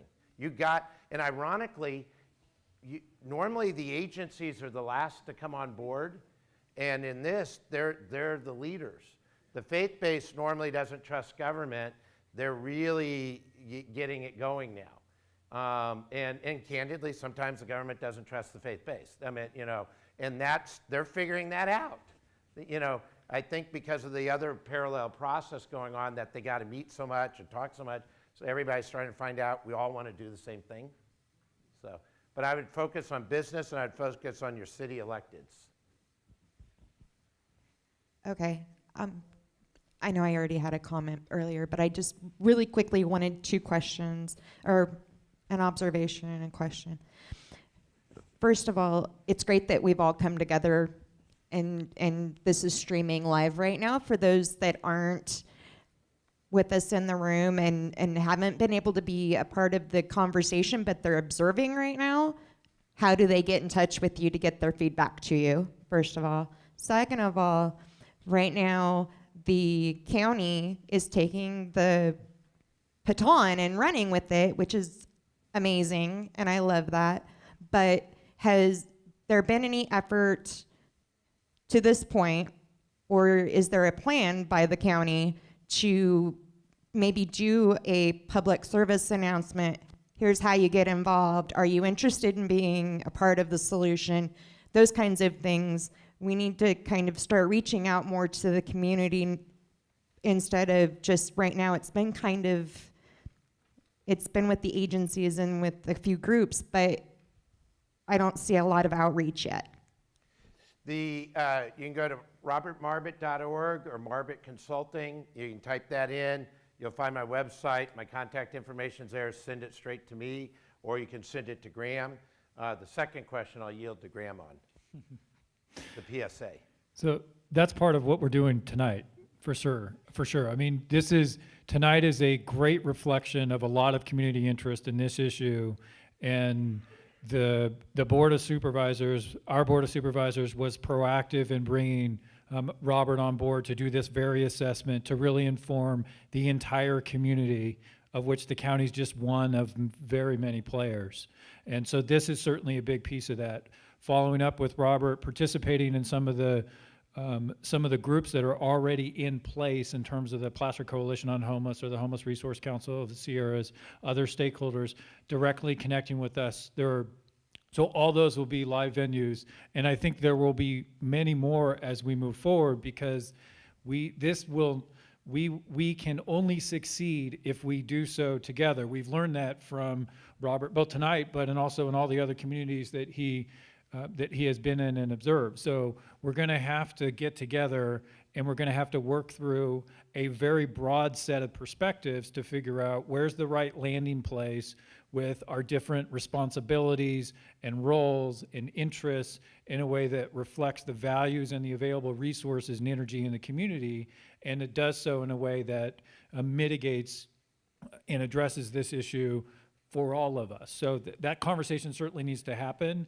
And the county has shown significant interest in doing that very thing just by having this effort put together. But I would say we're just one player in the scheme of things. We're a significant player for sure, but we need the same thing to occur in all the other venues in the community, much like is occurring in the faith-based community here and among a number of our stakeholders and service providers.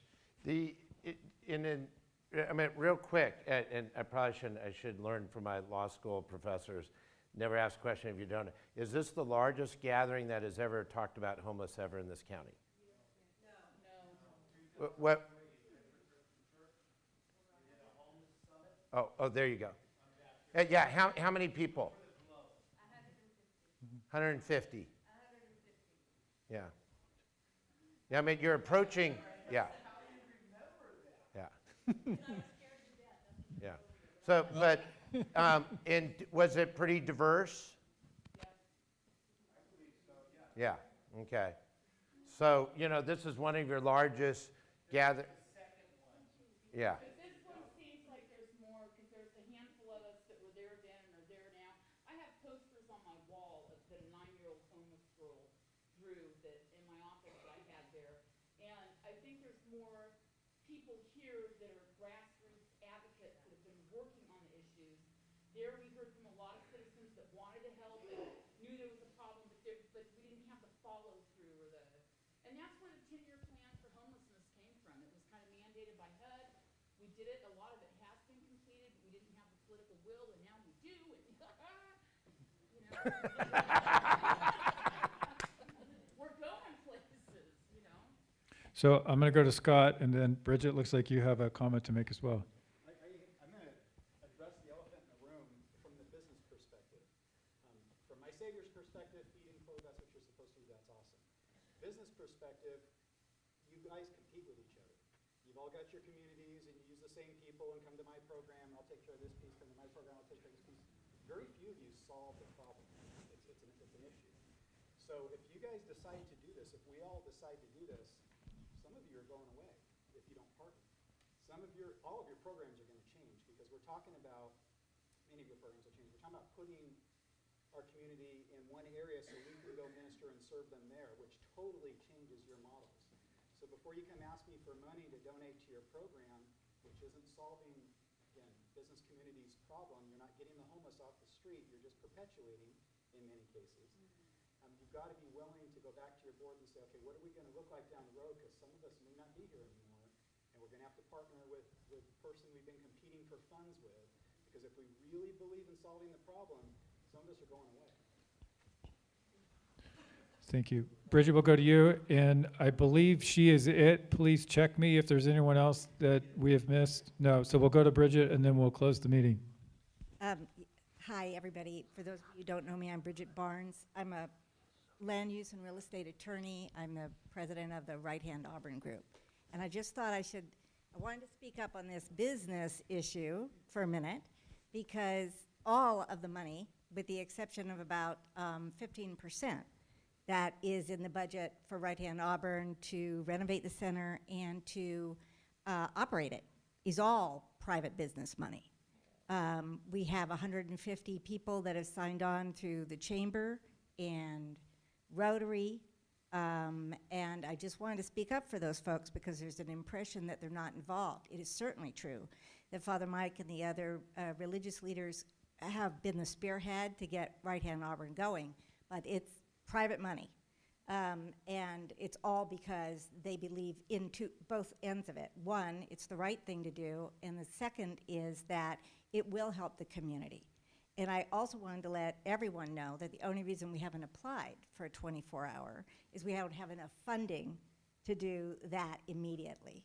But that would be the goal, obviously. And we're using the word temporary just so that everybody understands. Temporary as in the initial use permit is for 90 days. If the board is happy with the proposal, it goes for a year.